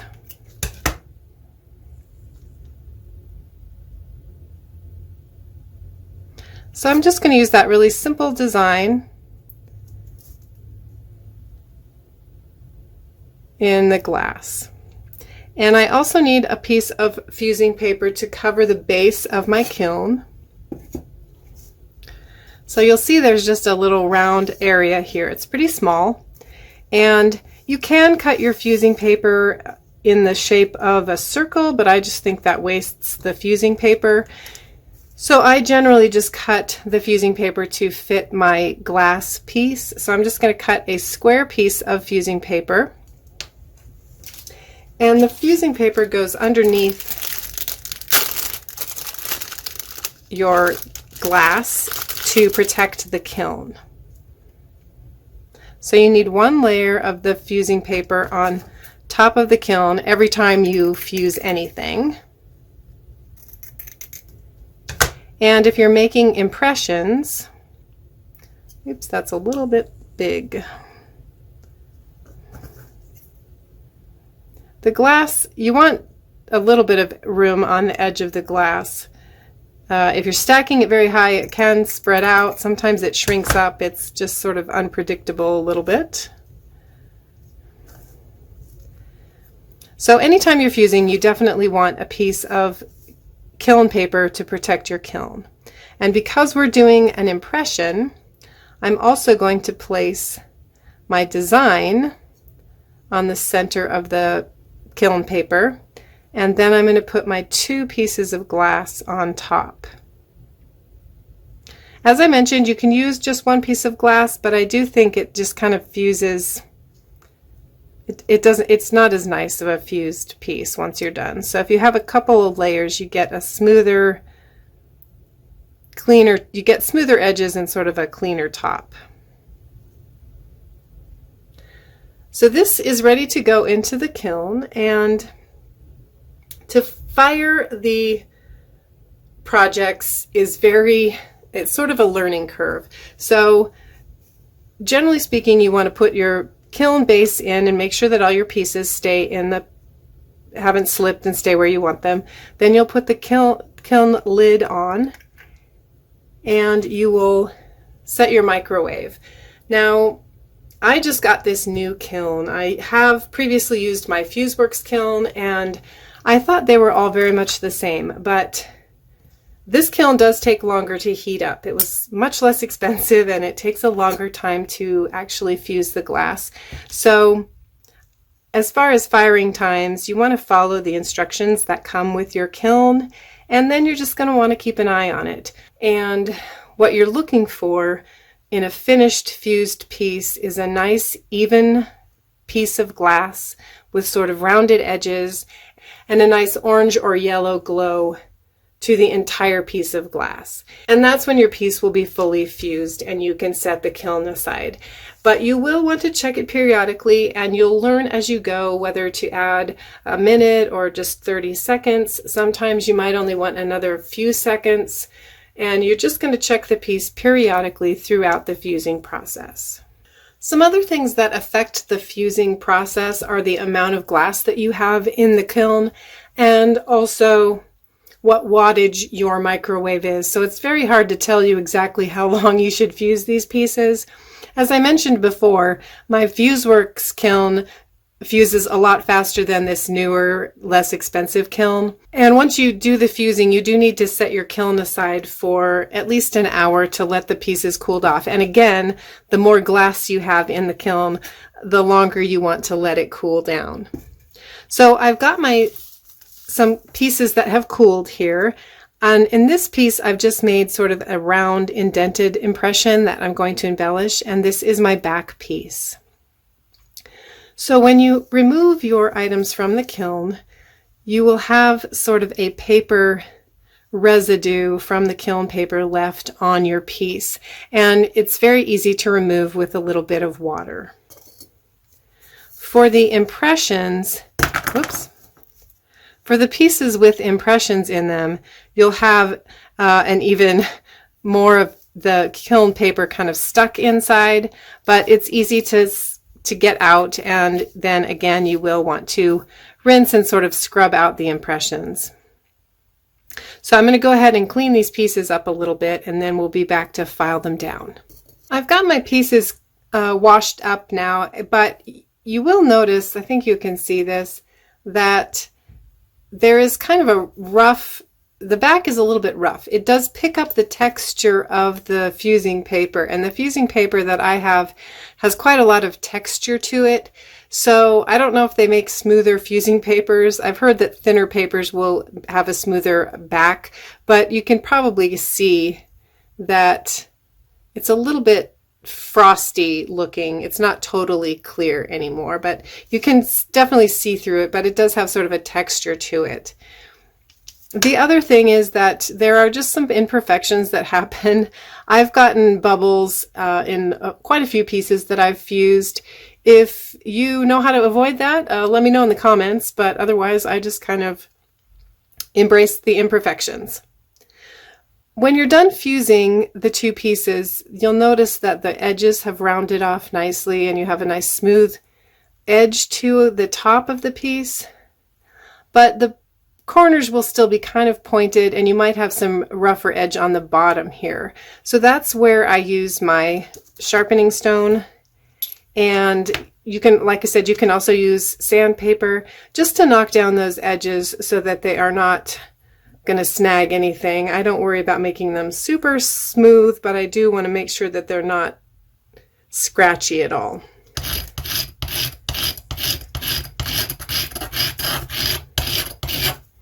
Again, you want to do this where you can clean up the mess and make sure that your dust isn't going anywhere. But it really doesn't take much to just knock down those corners. For this next step, I like to use just some clear nail polish.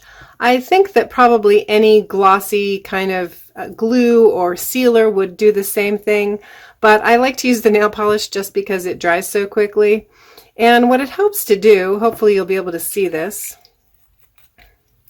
is that it kind of fills in some of the roughness from the kiln paper texture, and so it gives you a cleaner, kind of clearer looking piece of glass.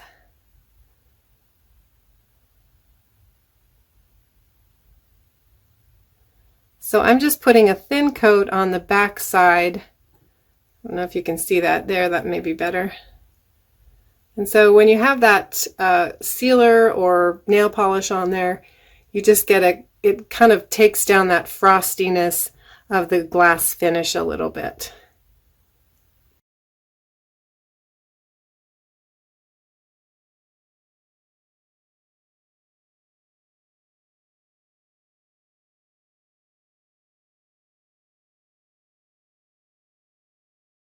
If you want to, you can leave a more frosty look on a certain part of your piece, just to emphasize the impression.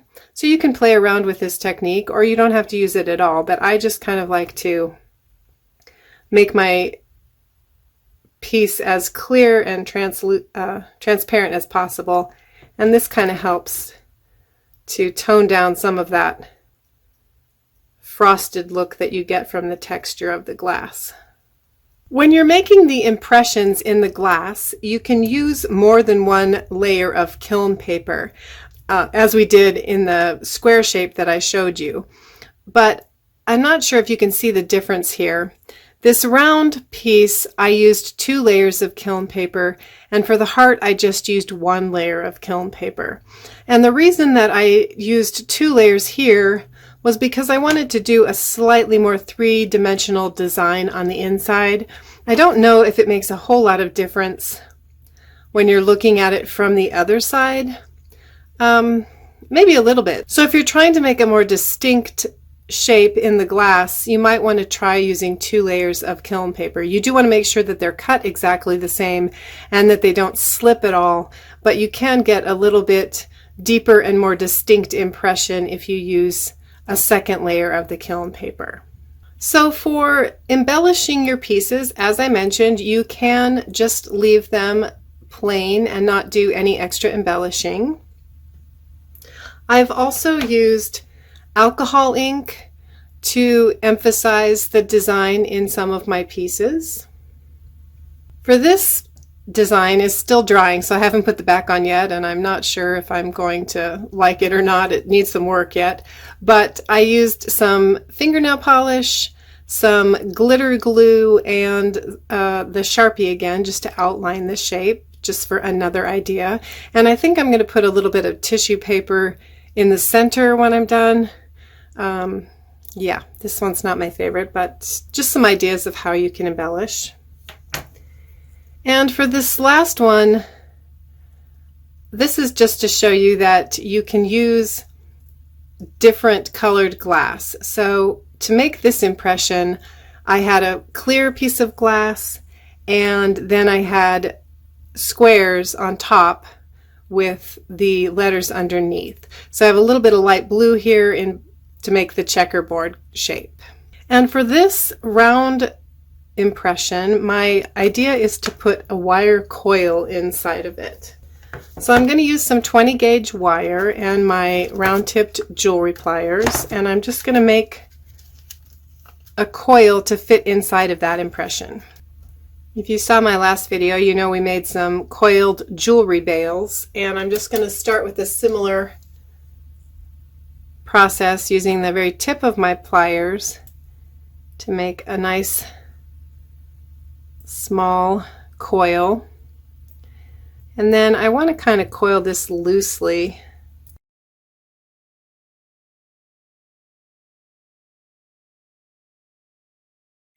And sometimes once you get the coil started, it's easier just to carry on with your fingers.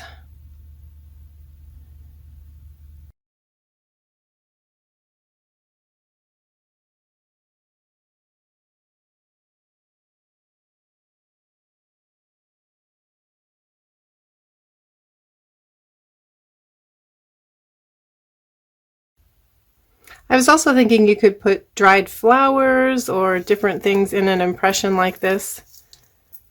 So that's kind of big. I might need to tighten it up or trim it off. I'm not sure which. So after some futzing around, I decided to make the coil just match my little air bubble. So I kind of rewound it and just, like I said, embraced the flaw in my fusing. And so the next thing I want to do is go ahead and hook my two pieces together. And if you place them together, they should match fairly closely. If they don't, you may need to file down the edges a little bit more, but they aren't going to match perfectly. There's going to be a tiny little gap here in between. So what I want to do is I'm going to, since this is going to be the top of my pendant, I'm going to go ahead and just tape the two pieces together on the sides so that they don't slide around. And then I'm going to very carefully just put some E6000 glue along this edge here. You don't want the glue to get in between the pieces because it will kind of show. Even if you use clear glue, you can still see the glue once if it seeps in between the layers. So you kind of want to just keep it on the edge here. And I want to make it as even as possible. And then I'll go ahead and do the bottom. And I want to let that set up a little bit before I take the tape off and finish the sides. And this glue does take 24 hours to cure, so before you finish your jewelry piece, you're going to want to let the glue cure. And for the first few minutes, you do want to kind of keep an eye on it as well. In some places, you may have a little too much glue, and I may try to take a little bit of that off just so that it doesn't drip down. But I'm just going to let that sit for a half hour to an hour before I finish the other side. And then, like I said, I'll let the whole thing cure for 24 hours. So while this piece is drying, I'm going to switch back to this other pendant since it's had some time for the glue to cure. And I also have a piece of my 20 gauge wire that's about 18 inches long. You want to wrap your piece a couple of times. So I'm going to start at the top of my pendant and sort of the center of my wire. And I'm just going to hold the wire in between the two pieces, kind of on top of where I put the glue. And I want to just wrap the wire around, kind of making my corners and keeping that wire as tight to the glass as I can. And then I'm going to wrap a second time going the opposite direction with the other piece of wire, or the other end of the wire.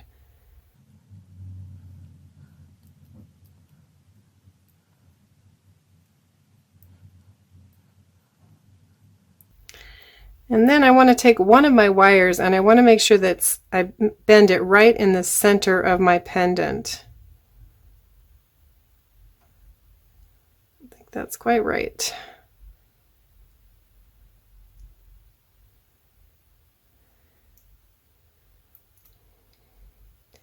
And once I've got it bent in the center, I'm going to take the other wire and wrap it around this wire just to lock everything in place. But before you do that, you want to make sure you like where your bend is. I think I'm going to try one more time.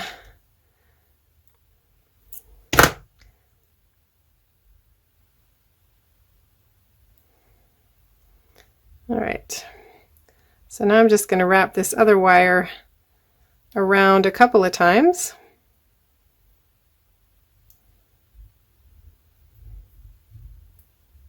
And that should hold everything pretty well in place.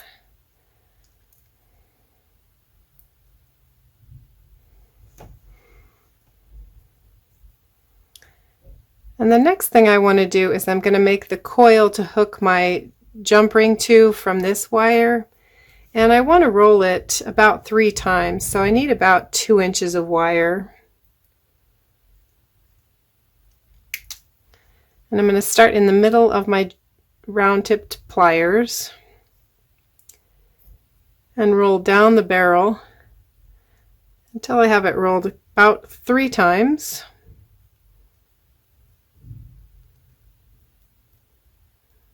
And I want to leave a little bit of extra to wrap the wire around again. So I'm going to wrap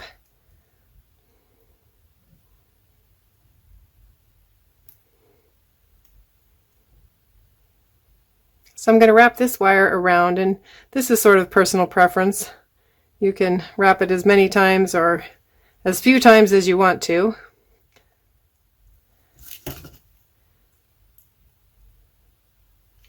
And once you get to the end, you just want to kind of tuck those wire ends in as well as you can. And you should have a fairly secure piece. If you want to, you can go ahead and add a little bit of E6000 glue to some of the wire points, but really the wire isn't going anywhere. So if you put glue on there, sometimes you can end up with globs of glue. So if you've got your wire nice and secure, you probably don't need any glue. So here are some examples of the different impression shapes that I've made and some of the different ways that I've filled and embellished the impression. Next up, I'm going to demonstrate how to make fused glass beads using recycled bottle glass and a microwave kiln. So we'll go through cutting the glass, fusing the glass, finishing the glass, and then if you stick around till the end, I'll demonstrate how to make that into a fused glass bracelet. So the supplies that you're going to need are some glass, obviously, and I just have some broken pieces of an empty wine bottle here. And I like to have a little tray to do the cutting in just to catch the glass shards and try to keep everything tidier and safer. I also use a paintbrush. You could use a bench brush just to do a little bit of cleanup to make sure that I'm getting the shards in the trash and not letting them stay on my countertop. And you want some safety glasses as well, and some gloves to wear while you're cutting the glass. And today I'm just going to be using a simple pair of the wheeled glass cutters to cut the glass. For the fusing process, you're going to need your microwave kiln, some fusing paper, and for this project you're going to want some large pieces to protect the kiln and also some smaller pieces to make the holes in the beads. So I just save all of my scraps of fusing paper as I'm working on projects, so I always have some little pieces to use. You want your heat-resistant gloves because the kiln will get very hot in the microwave. And then you'll want some sort of notebook just to keep some notes about the fusing process, how long your kiln takes to heat up, how long it takes with certain projects if you repeat your projects over and over again. And you'll want a little pair of scissors to cut the fusing paper. Once your pieces are fused, they may have a few sharp spots on them, so you're going to want some sandpaper. I like to use this sharpening stone. It was very affordable. I got it at the Dollar Tree, so it just holds up well, and it's good for just knocking down those tiny little rough corners and rough edges of your glass. And last, you're going to need your jewelry supplies. So for this project, I'm going to be using some 20 gauge wire, my round-tipped jewelry pliers, a few jump rings, and some jewelry clasps. So here's what a typical bead looks like once you've finished fusing it. They are kind of oblong and misshaped. They're not perfect shapes, so they're sort of rudimentary, and they should have a nice round shape on the top, and the back will be flat and pick up some of the texture from the fusing paper. So they're not perfectly round beads. They do end up sort of in these oblong, flattened shapes. But I think that makes them pretty and kind of interesting. So I'm using this technique on the recycled bottle glass, but you can also use it on purchased glass, which will probably have a slightly more uniform finish to it just because you're working with flat glass and it's easier for you to cut. But like I said, I like to recycle things, so the first thing you're going to need is to break your bottle if you are using recycled glass. And you can use a bottle cutter if you want to, but you can also just carefully break the bottle. You can see that I'm working with very ununiform pieces here, but what I want to do is just cut them into small squares. So I'm going to be using these wheeled tile cutters, and you want to have your safety glasses on just in case any glass shards are flying around. And for these beads, you want to cut your squares roughly at 1/2 of an inch. And you'll see when I'm finished cutting that these do not come out with totally smooth cuts. And generally I don't worry about that because the beads are kind of not that uniform anyway. If you want to do a little better job of cutting and careful cutting, you can certainly do that.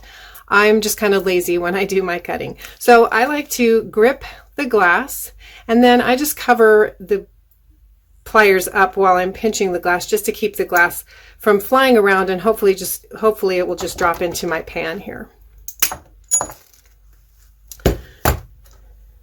So you can see that with a piece of glass that size, I got a fairly nice straight cut, but you don't always, and it doesn't really matter. You want to just kind of end up with a rough square that's about 1/2 an inch. So I'm going to continue cutting. For each bead I need 2 pieces this size, and I'm going to make 4 beads in the green color. So I'm going to cut 7 more pieces that are roughly this size.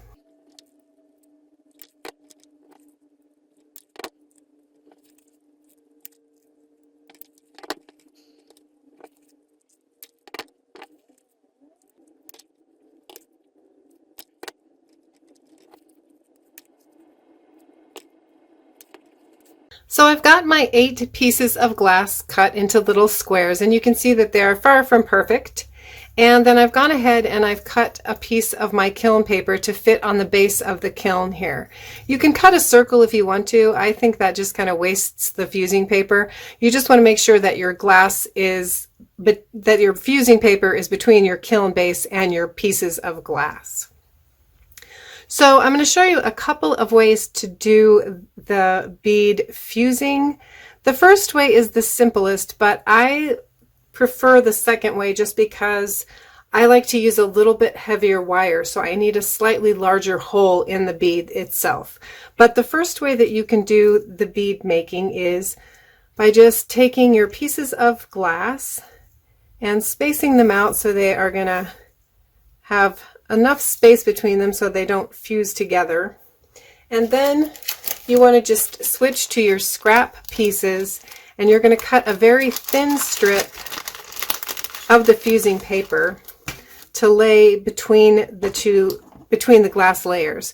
So what I mean by that is I'm just going to cut a very skinny piece of the fusing paper, and then I'm going to lay it on top of my glass and then I'm going to place another piece of glass on top. And I want to kind of offset the corners a little bit so that the shape will become more rounded instead of having pointed edges. So that's why I've kind of offset those 2 pieces of glass. So if you wanted to fuse the glass that way, it will work and you will get a small hole in the beads. But like I said, want to have a larger hole. So what I'm going to do is I'm going to start with the fusing paper, and I want to cut a second strip that's about the same width, because this will make the impression a little bit larger. Now you can try stacking the glass the way I just showed you with 1 layer, but I've had a lot of problems with the glass slipping around in the microwave kiln as the glass is fusing, and even as you're setting it in the microwave. So what I've started doing is doing a 2-step process. So I've laid down the 2 layers of the fusing paper, and now I'm just going to set 1 piece of glass on top, and it may lean to one side or the other, but you want to have the fusing paper centered as much as possible on that piece of glass. So I'm going to repeat that on my 4 more pieces of glass. So I've got my 2 pieces here, and again I'm just going to lay them on the fusing paper. And if you have a curve in the glass, it's easier if you kind of put the curve over the fusing paper. Just helps to keep things from slipping around too much. If you're going to be using really thin cording or something to string your beads, then I would just use the single layer and you can fuse everything all at once. but I want a little larger hole in the beads that I'm working with. So I'm going to go ahead and put this through the fusing process, and then we'll take a look at it and we'll do the second phase of the fusing. The fusing times can be a little bit confusing when you're just starting out because different wattages of microwaves will affect how quickly your kiln heats up. I've also discovered recently that different manufacturers of kilns will fuse at different rates as well. So you're going to want to follow the instructions that come with your kiln, and like I said, take notes so that you learn the parameters of your kiln and you know roughly how long it takes with your microwave to fuse the glass. What you're looking for in the glass when it's fully fused is a nice rounded dome top to the piece and also an even yellow or orange glow. And the way the fusing process works is that you're going to heat the microwave up and check your piece periodically, and you will just learn as you go whether to add an extra minute or just 30 seconds.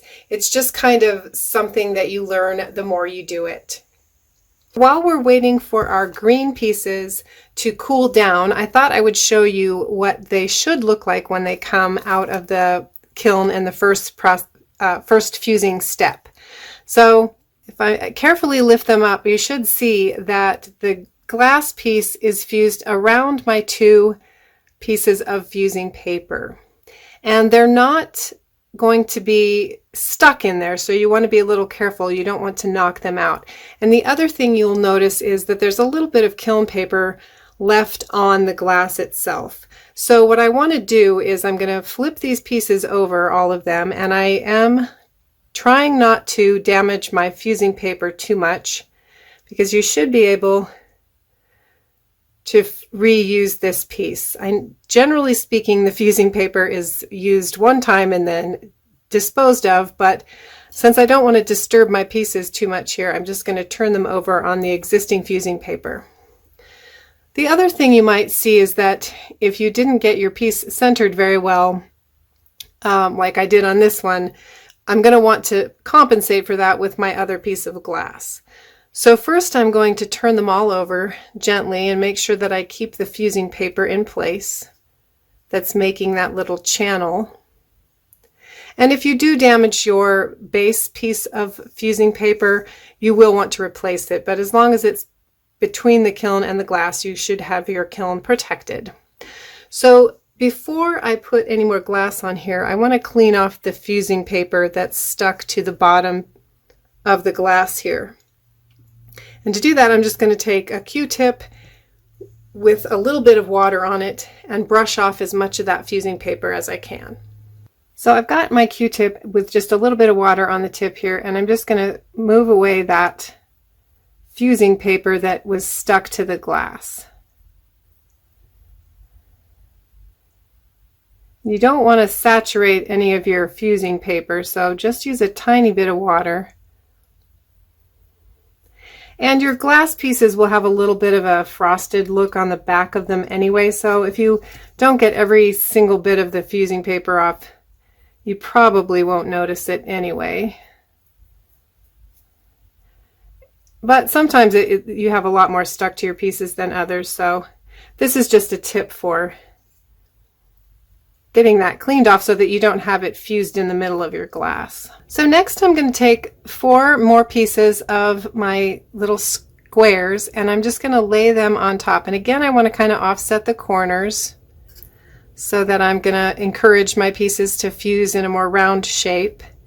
And if you have something like this where you have your fusing paper not very well centered, you can kind of try to compensate by putting a little more of your top piece of glass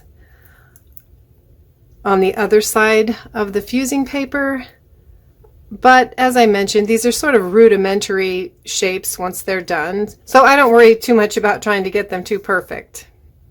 One thing I may not have made very clear is that you definitely want your fusing paper to extend beyond the glass because you want the hole to go all the way through your bead. So these are ready for a second firing, and This probably will take a little bit longer just because I'm using a different kiln and there's a little bit more glass in the kiln this time around, but it should be roughly around 5 or 6 minutes total fusing time. But that's just because I kind of know my kilns and my microwave. Your times may vary a little bit. So while my yellow and green glass are cooling down, I'll show you these clear pieces that I've done the double fusing technique on. They should look somewhat like this. They should have a fairly nice round appearance, and they will have the fusing paper still stuck in between the layers.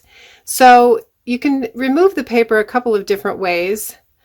First, you might want to just break the ends off.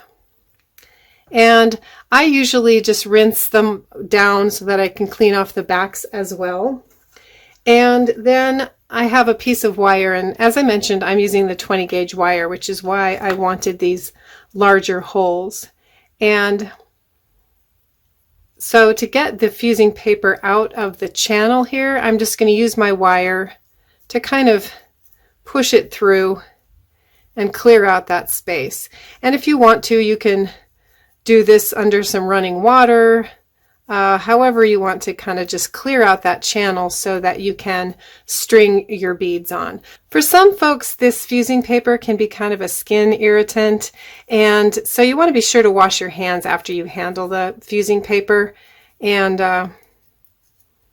so that's why I usually just finish up with some water and wash my hands and the beads to get rid of the dusty fusing paper that's left over. So our last step to finish these little beads is to knock down any little pointed edges, and hopefully you can see that little pointed tip on this bead here. It's pretty round and nice and uniform, but it does have that one little point, and to knock it down is very easy. It just takes a couple of seconds. And you can file as little or as much as you want, but you do want to not have anything that's going to catch or get caught.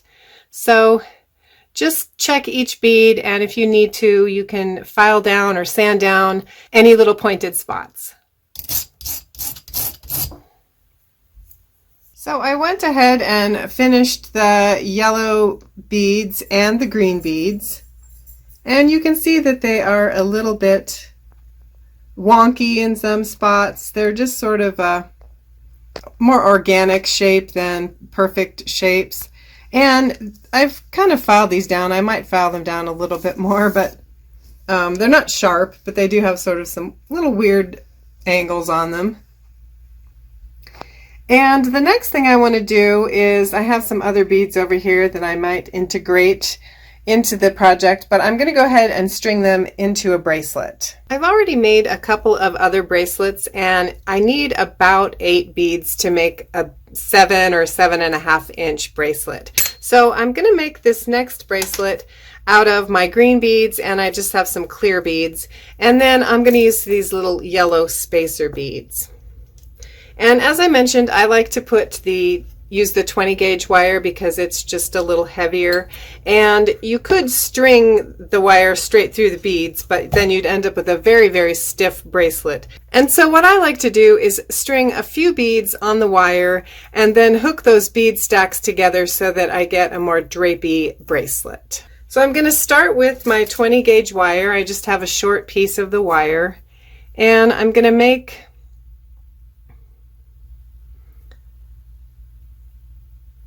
a small loop at one end, and then I'm going to try to straighten it out just a hair. And then I'm going to string on one of my spacer beads and one of my glass beads and another spacer bead. Oops.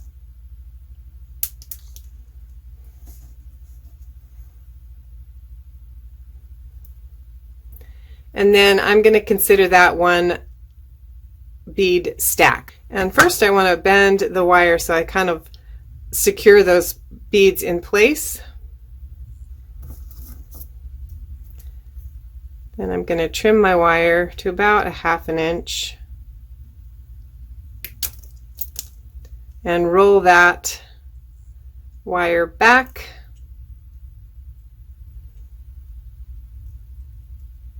until it meets the wire again. And then I've got one little bead stack. So to make my second bead stack, I'm going to go ahead and coil my wire one time around.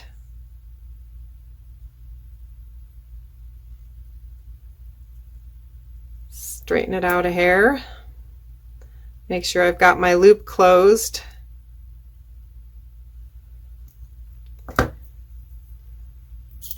Slide on a spacer bead.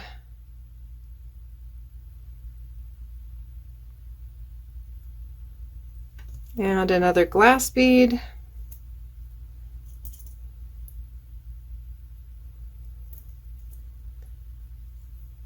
Bend the wire to lock the beads in place. And you can string on more beads than this, but I like the bracelet to swing and be kind of loose and shape around my wrist. So now I'm going to trim my wire again. And this time I want to hook it through my other bead stack loop before I close off this loop.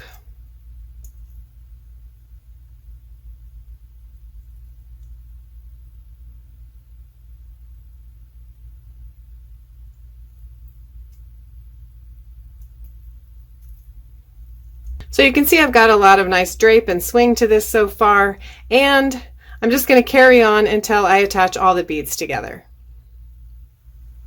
When I'm making the two end pieces, I like to add a couple of spacer beads instead of just the one, just for variety's sake, I don't know.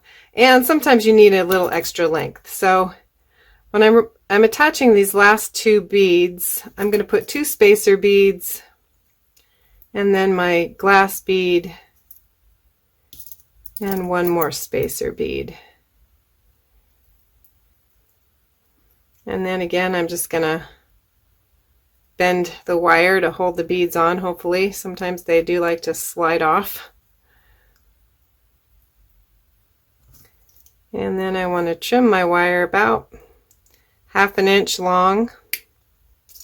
I'm going to add my chain to the wire there, and then I want to be sure to wind the wire back up toward the coil, or where I've bent it, not down toward the, I'm not sure if that's making sense.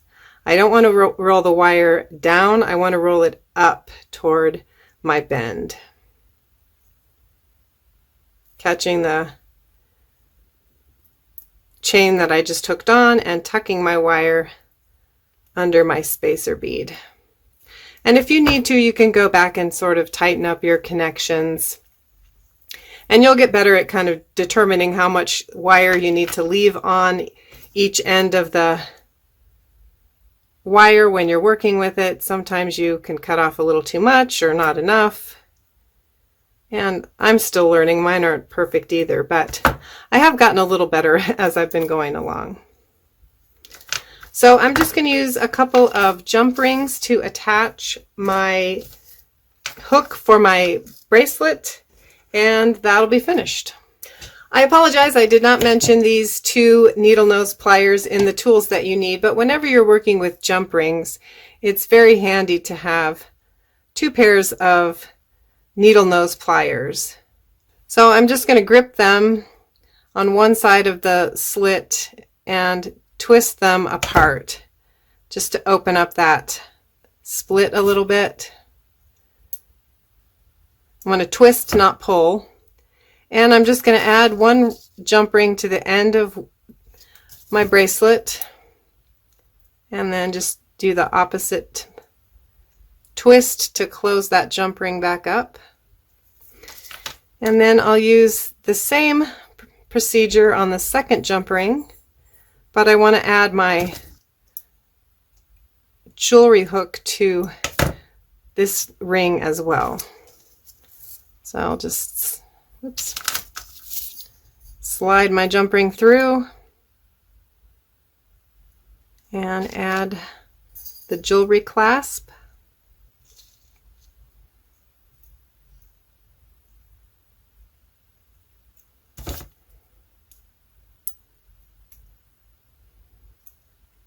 And close my jump ring. And I've got a finished bracelet. So you can experiment with different ways to stack the beads and string the beads on different materials to come up with some of your own designs. For this project, I'm going to be fusing small little dots to start with. And to make the dots, you just need very small little square or triangular shaped pieces of glass. So you can use up old scraps of glass or misfires if you have a project that you didn't like. And as far as the cutting goes, you don't need a lot of skill to cut the glass. You just need very small pieces of glass. So as I mentioned, you do want to protect your eyes and your hands for this step. And I'm just going to try to cut small square pieces.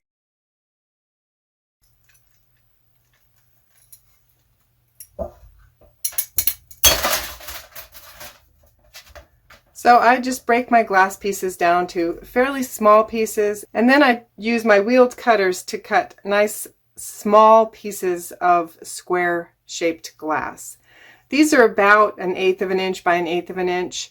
If you decide you want your dots to be a little bit bigger, you can cut larger pieces of glass. But basically what you're trying to get to is a piece of glass that will stand up in the kiln and fuse down into a nice round domed shape. So once you have enough square pieces or triangular shaped pieces, you're ready to start your first round of fusing. And as I mentioned, this is a little more complex project than I normally do for my glass fusing. So this has a 3-step fusing process. So I'm going to take my kiln, and I have a little piece of kiln paper ready to go. And what I want to do is just choose glass pieces that are fairly similar in size. For this first step, it's not critical. And then I'm just going to stand them up with a little bit of space between them on the kiln paper. If you want to, you can use these reverse grip type of tweezers to help you place the glass, and sometimes that makes it easier because it is a little bit like a game of Jenga.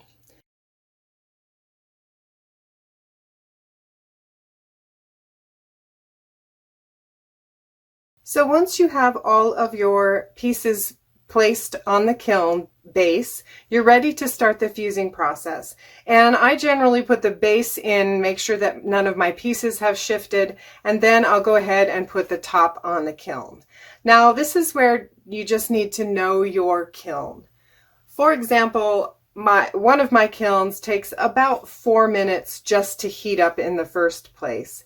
And then generally speaking, I will give that kiln 30 seconds to 15 seconds bursts after that. And you just want to keep checking the kiln to see how the fusing process is going. And this is just a little bit of a learning curve. You want to keep notes about how long things are taking, how long your kiln takes to heat up in your microwave, and you'll just start to learn some of the starting points for your kiln. For the dots, you don't really have to worry too much about overdoing it, but you do want to just make sure that you heat up the kiln and then continue heating the glass until you achieve a nice yellow glow throughout the pieces of glass, and you can see that they have a nice domed shape to them. And when you've completed the fusing process, you want to remove the kiln from the microwave, set it on a heat-resistant surface, and let your microwave kiln cool down for 45 minutes to an hour. So here are the pieces after the kiln has cooled down, and you can see that they are some nice little rounded shapes. They are different sizes, so you are going to want to make plenty of these dots in order to have enough to finish your earrings.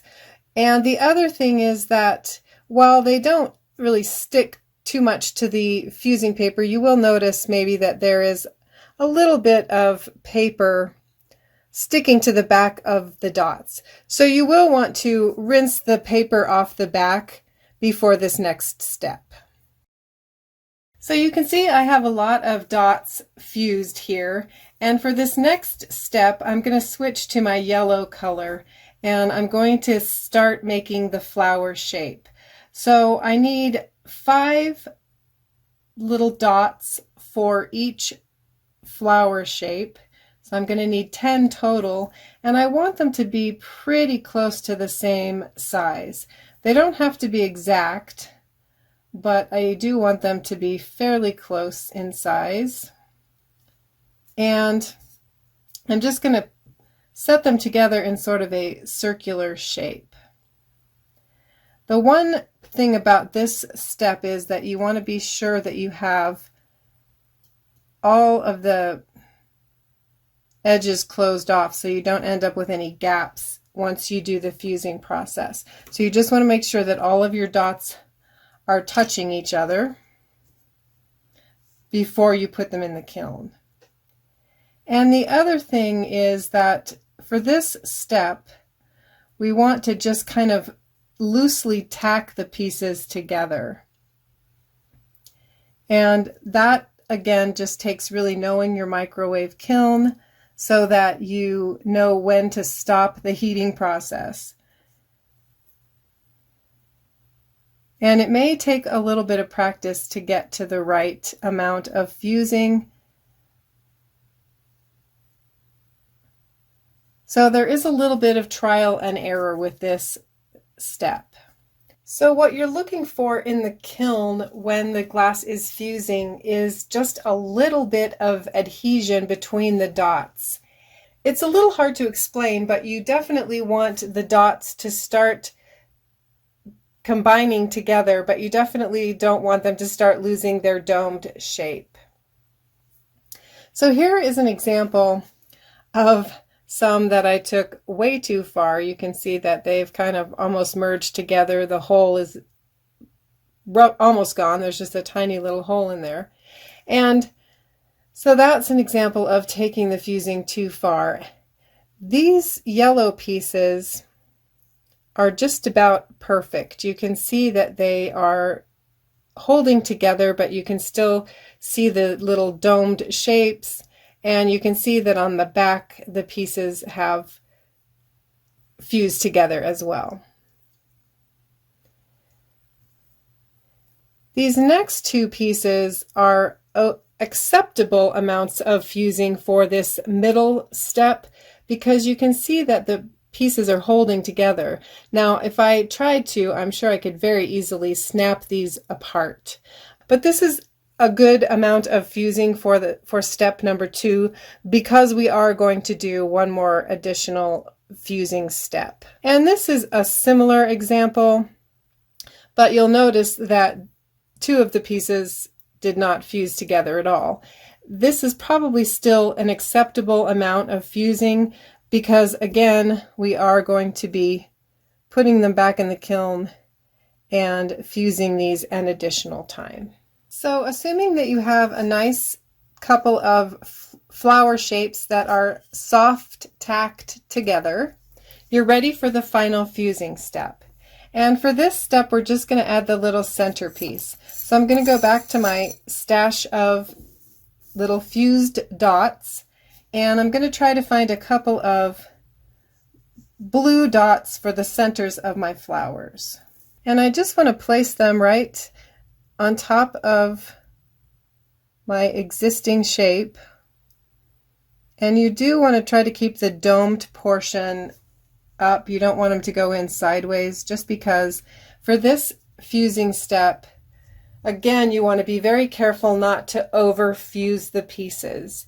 And in general, it's always a little better to underfuse than to overfuse, because if you need to, you can put them back in the kiln and fuse them again. So this is ready to go back in the microwave kiln.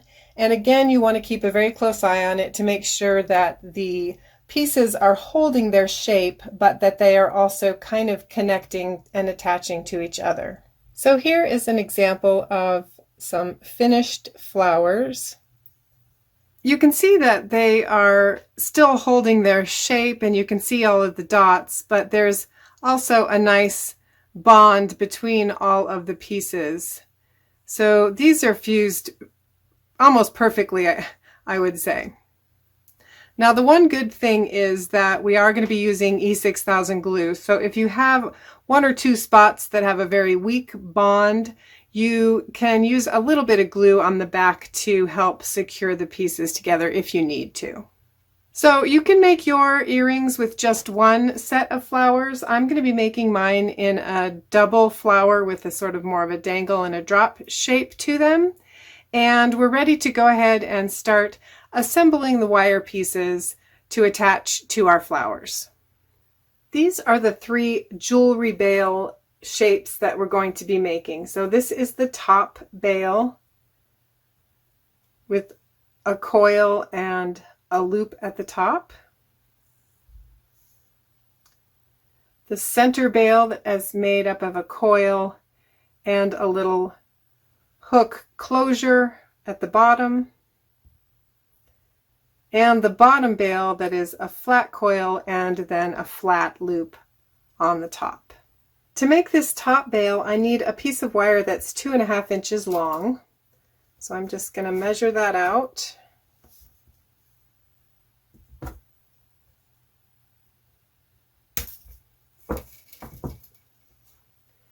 And then you can see there's sort of a natural curve to the wire. I'm going to go ahead and bend against that curve about 1 inch down.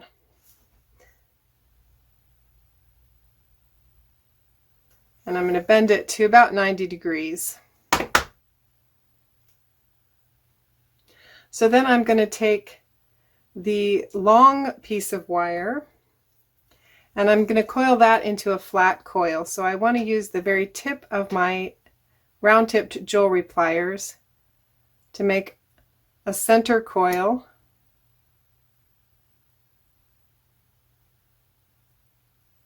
And then I can switch to the flat portion of my jewelry pliers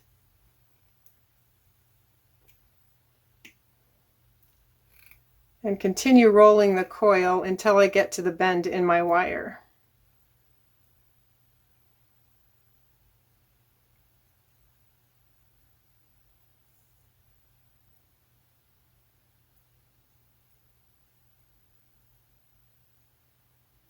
So I have a piece that looks like this. And then I'm going to go ahead and I'm going to coil the shorter end. I'm going to start in the middle of my barrel of my pliers and I'm going to coil it side by side. So I'm just going to let it coil around and go to the side of the coil so that I have a coil, and then I just want to twist it so that it's going opposite of the flat coil. So I have my loop coil and my flat coil. To make the center jewelry bail, I need a 2-inch piece of wire.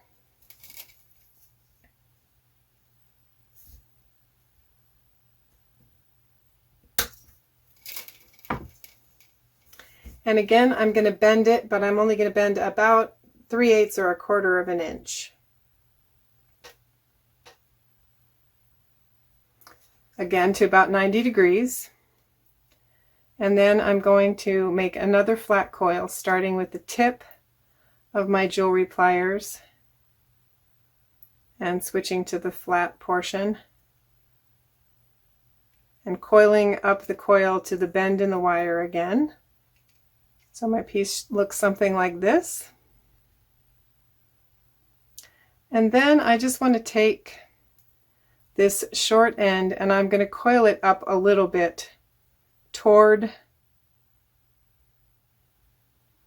the coil itself, but I don't want to close that off. I'm just going to make it into sort of a hook shape right now.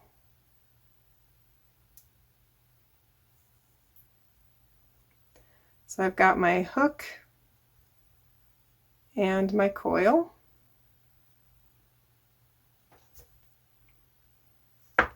And for this last piece, you can either use a long piece of wire or you can just start with the wire coil it up and trim it when you're ready. So I'm just going to start with my full piece of wire here, and I'm going to make a flat coil again, starting at the smallest end of my pliers. And I'm just going to make this coil about the same size as the other two. And then I want to take the wire and bend it up to 90 degrees so it's kind of perpendicular to my coil. And I'm going to grab the wire in the center of my barrel of my jewelry pliers, and I'm just going to pull this wire all the way back behind the coil. So you can see it makes a little bit of a loop, and then I just want to switch the jewelry pliers.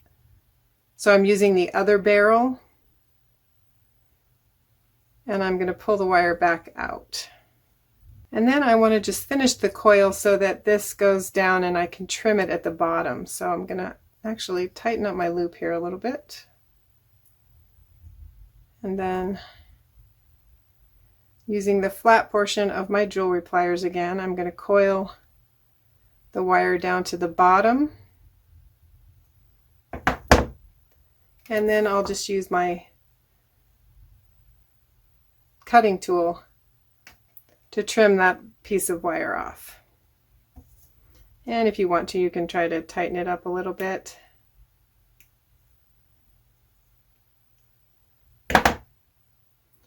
So that you have a flat shaped coil with a loop at the top. I'm ready to assemble the earrings now, so I'm going to start at the bottom. And I've decided that I'm going to put the light blue on the bottom. So I'm going to just flip my glass pieces over and using a little E6000 glue on my top petal here. And I just want to make sure that my loop is extended above the glass piece. So I'll set this piece aside. And now I'm going to switch to my top jewelry bail, and I'm just going to do the same process. I'm going to glue the center a little bit and hook that top jewelry bail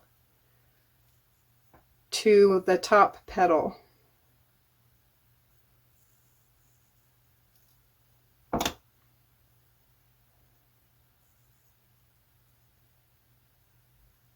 And if you need to, you can add a little bit more glue.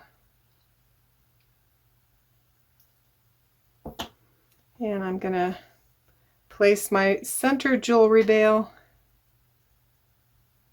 in the center of the flower and making the hook go toward the front. And then I'll allow that to dry. And once the glue has cured, you can go ahead and hook the pieces together with the round tip jewelry pliers and use the needle nose pliers to add your jump rings and earring hooks. The last thing I want to share with you are some tips and ways to troubleshoot your microwave kiln. So I'm going to share 9 tips that I've learned from using my microwave kiln hundreds of times. Tip number 1 is to listen to your kiln and check it pretty frequently, especially when you're just getting started, because during the heating process, the pieces can slip. A lot of designs are made by stacking glass pieces on top of one another, and sometimes during the heating process they will slide apart. I have not used this a lot, but some people definitely say that super glue is a good idea to glue your pieces together, and I really like this super well just because it cures so quickly with this. It's light activated and it cures very quickly. So if you do want to try a super glue, I would recommend that one. Like I said, I haven't used it a ton, but I have tried it and it does burn off pretty quickly. So in my experience, your pieces might still slip a little bit, but it can help. And the other piece of this is that you want to listen to your kiln while it's heating up, because sometimes your glass can break and you will hear kind of a popping sound. And when that happens, you want to stop the fusing process and check your kiln and see what's going on. You'll also hear a popping sound sometimes when you are letting the kiln cool down, and that is in my experience, perfectly normal and quite common. And if you are in the cooling down process, you can just ignore that. But if you hear a popping sound while your piece is heating up, you definitely want to stop the heating process and check the kiln. So whenever you're checking your piece to see how it's heating up, you want to carefully lift the lid straight off of the kiln, which will allow the heat to escape evenly. And you don't want to have the kiln top off too long, so you just take a quick peek at the piece and you replace the lid and either continue fusing or set your kiln aside to cool down. So tip number 2 is what I'm calling a hot method for repairing your piece. So if you've checked your kiln in the middle of your heating process and you notice that your pieces have slid off center and they're not where you want them anymore, you can carefully remove the piece from the microwave. So you want to be working on a heat resistant surface, and you're going to take the top of the kiln, set it up so that the heat can escape, take your base and place it on a heat resistant surface. Make sure you have your heat resistant gloves on and a pair of tweezers, and you can slide your pieces back together the way that you want them to fuse. Now this only works if the pieces have just started heating up, so you'll notice that they're kind of dark and they are still very much holding the shape of the cut piece of glass. And once you have your pieces realigned, you can go ahead and set the base back in the microwave, set your top on, and continue fusing. Of course, you want to be extremely careful because everything is very hot. So make sure you're working on a heat resistant surface, make sure you've got your gloves on, make sure that nothing is close to the top of the kiln, which is very hot, and be sure to have some kind of tool to move the glass with. Tip number 3 is what I'm calling cold repair of your fused glass pieces. And so in that case, if you have a problem in the middle of fusing your glass, you take the kiln out and let it cool down completely. And then you can reassess the pieces once they're cooled down. So for example, I make a lot of glass beads to make these bracelets. And the beads are supposed to look something like this, where they have sort of a smooth top, a channel that goes hopefully somewhat through the middle, and they are kind of a flattened shape, but they have a nice channel to thread the beads through wire or string. I've tried some different fusing methods to achieve this. Some are successful and some are not so successful. So in some cases, I've had the fusing paper not be covered with the glass. And so for these particular misfires, I would call them, I would just clean out the fusing paper and refuse this glass into another project because there is not really a repair that can be done. This one is an example of where the piece has definitely slipped, and I have a couple of choices with this because my fusing paper for the channel to thread the bead is still intact. A lot of times it breaks apart because it is very delicate. So if you can keep the paper intact, one of my choices would be to use some super glue and try to put a little bit more glass over the top here where the seam is and fuse the piece again. I probably would choose not to do that just because it's going to make my bead get a little bit too large. So again, I might just break this down and use it for a different project. This one, however, is a perfect example of where you could continue the fusing process. This just did not get fused far enough. The kiln paper is still pretty well intact, and so I probably will pop this item back in the microwave kiln and let it fuse a little bit longer. I stopped the fusing process on this one because I had noticed that the other one was sliding so much, and it had fused past the point where I could actually move it and fix it while it was still hot. The main point about this tip is that you can fuse the glass more than once. I've heard people say that is a limited amount of times that you can actually refuse the glass and fuse it over and over. I've fused things multiple times and never really had any concerns about it, just because I'm working with such small pieces of glass. And so I would encourage you to play around with that and not worry about, if you've fused the glass once, you can definitely fuse it more than once if you want to change something, if you want to break something apart and start over, or if you just need to fuse it a little bit more in some cases. Tip number 4 has to do with how the glass heats up in the microwave kiln. And sometimes when you're checking your pieces, if you have more than one item, or even sometimes across a larger item, you will notice that one portion is heating up faster than the other.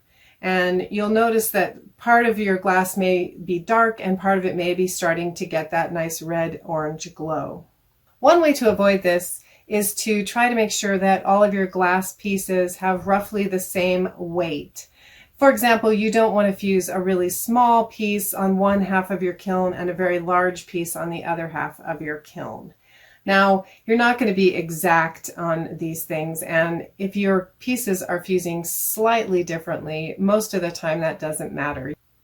If you do have items that are fusing at very different rates and you want to stop the fusing process on the smaller piece that's heating up more quickly, you can certainly take the kiln out, let it cool off, and then reheat the kiln to fuse your other piece separately.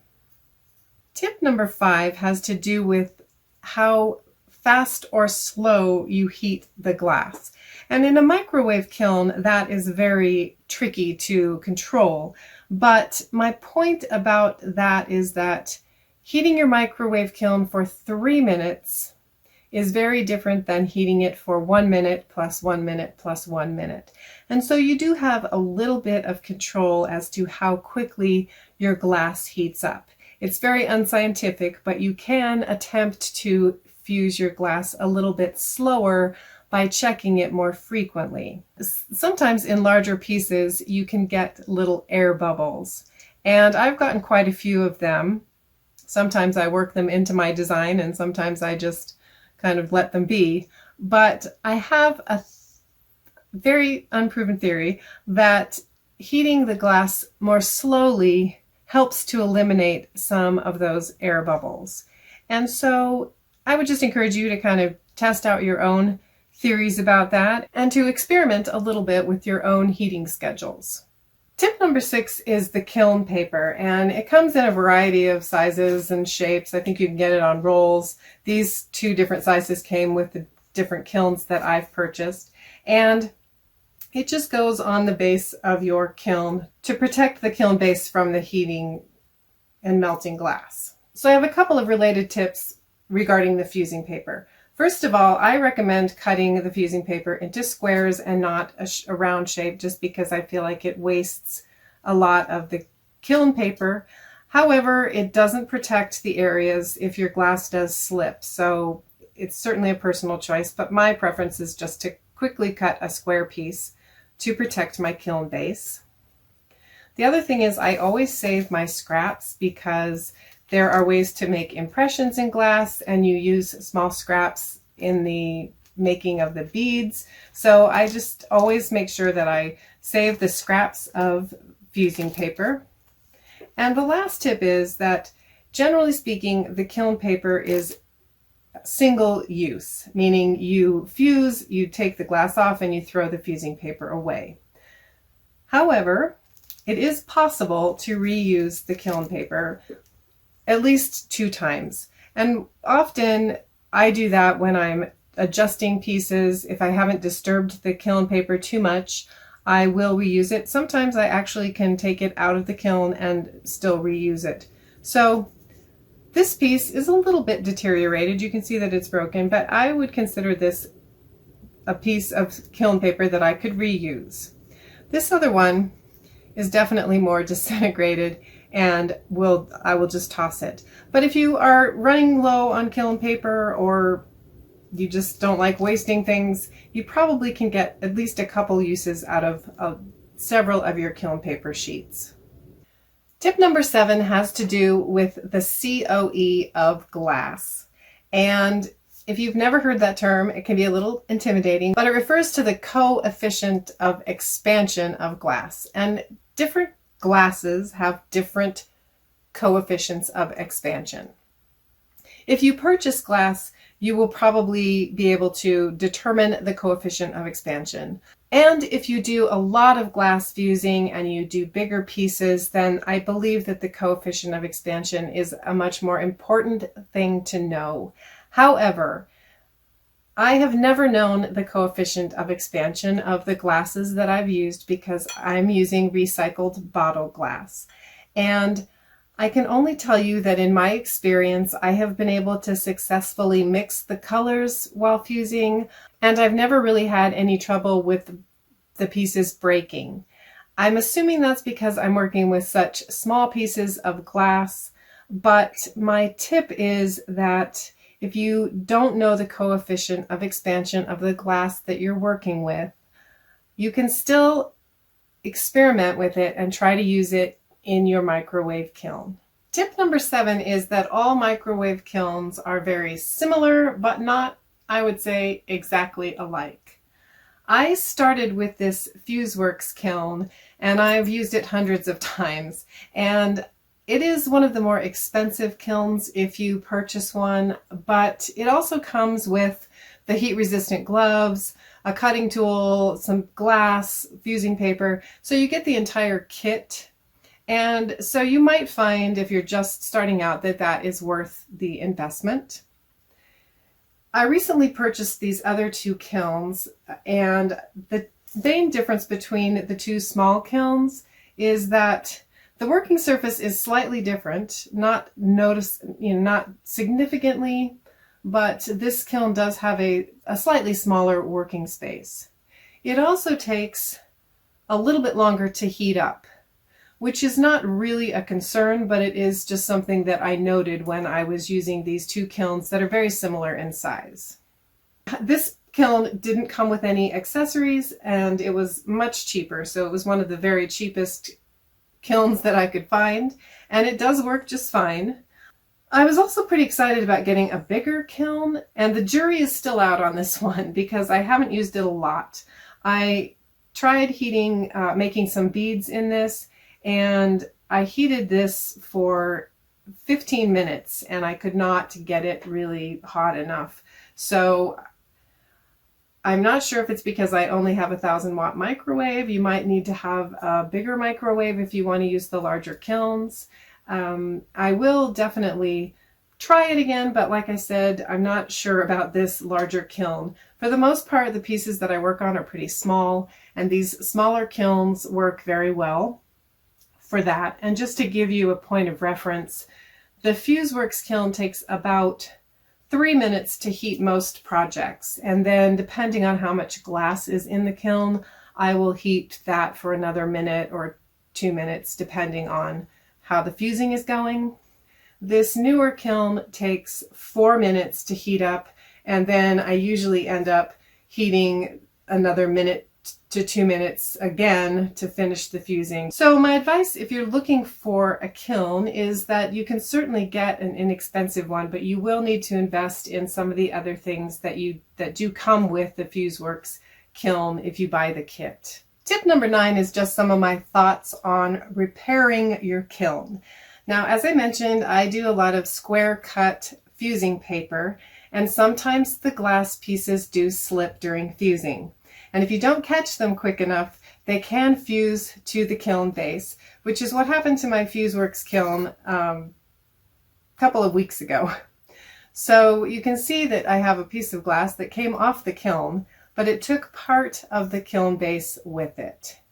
And so I wasn't sure what I was going to do. At first I kind of panicked and bought the other 2 new kilns. But there are a couple of videos out there that I will link to that other folks have done about how you can repair your kiln if you have damage to it, like I do here. My thoughts, however, are that initially when I did this, I wasn't sure I was going to be able to continue using my kiln. But because my damage is off to the edge here where I don't usually have glass anyway, I have just been able to continue using this kiln as before. The other thing is that with newer kilns being so inexpensive, you probably want to look into the cost of just replacing the kiln if you do have more extensive damage to your kiln. But you can certainly check out the videos on how to repair the kilns as well.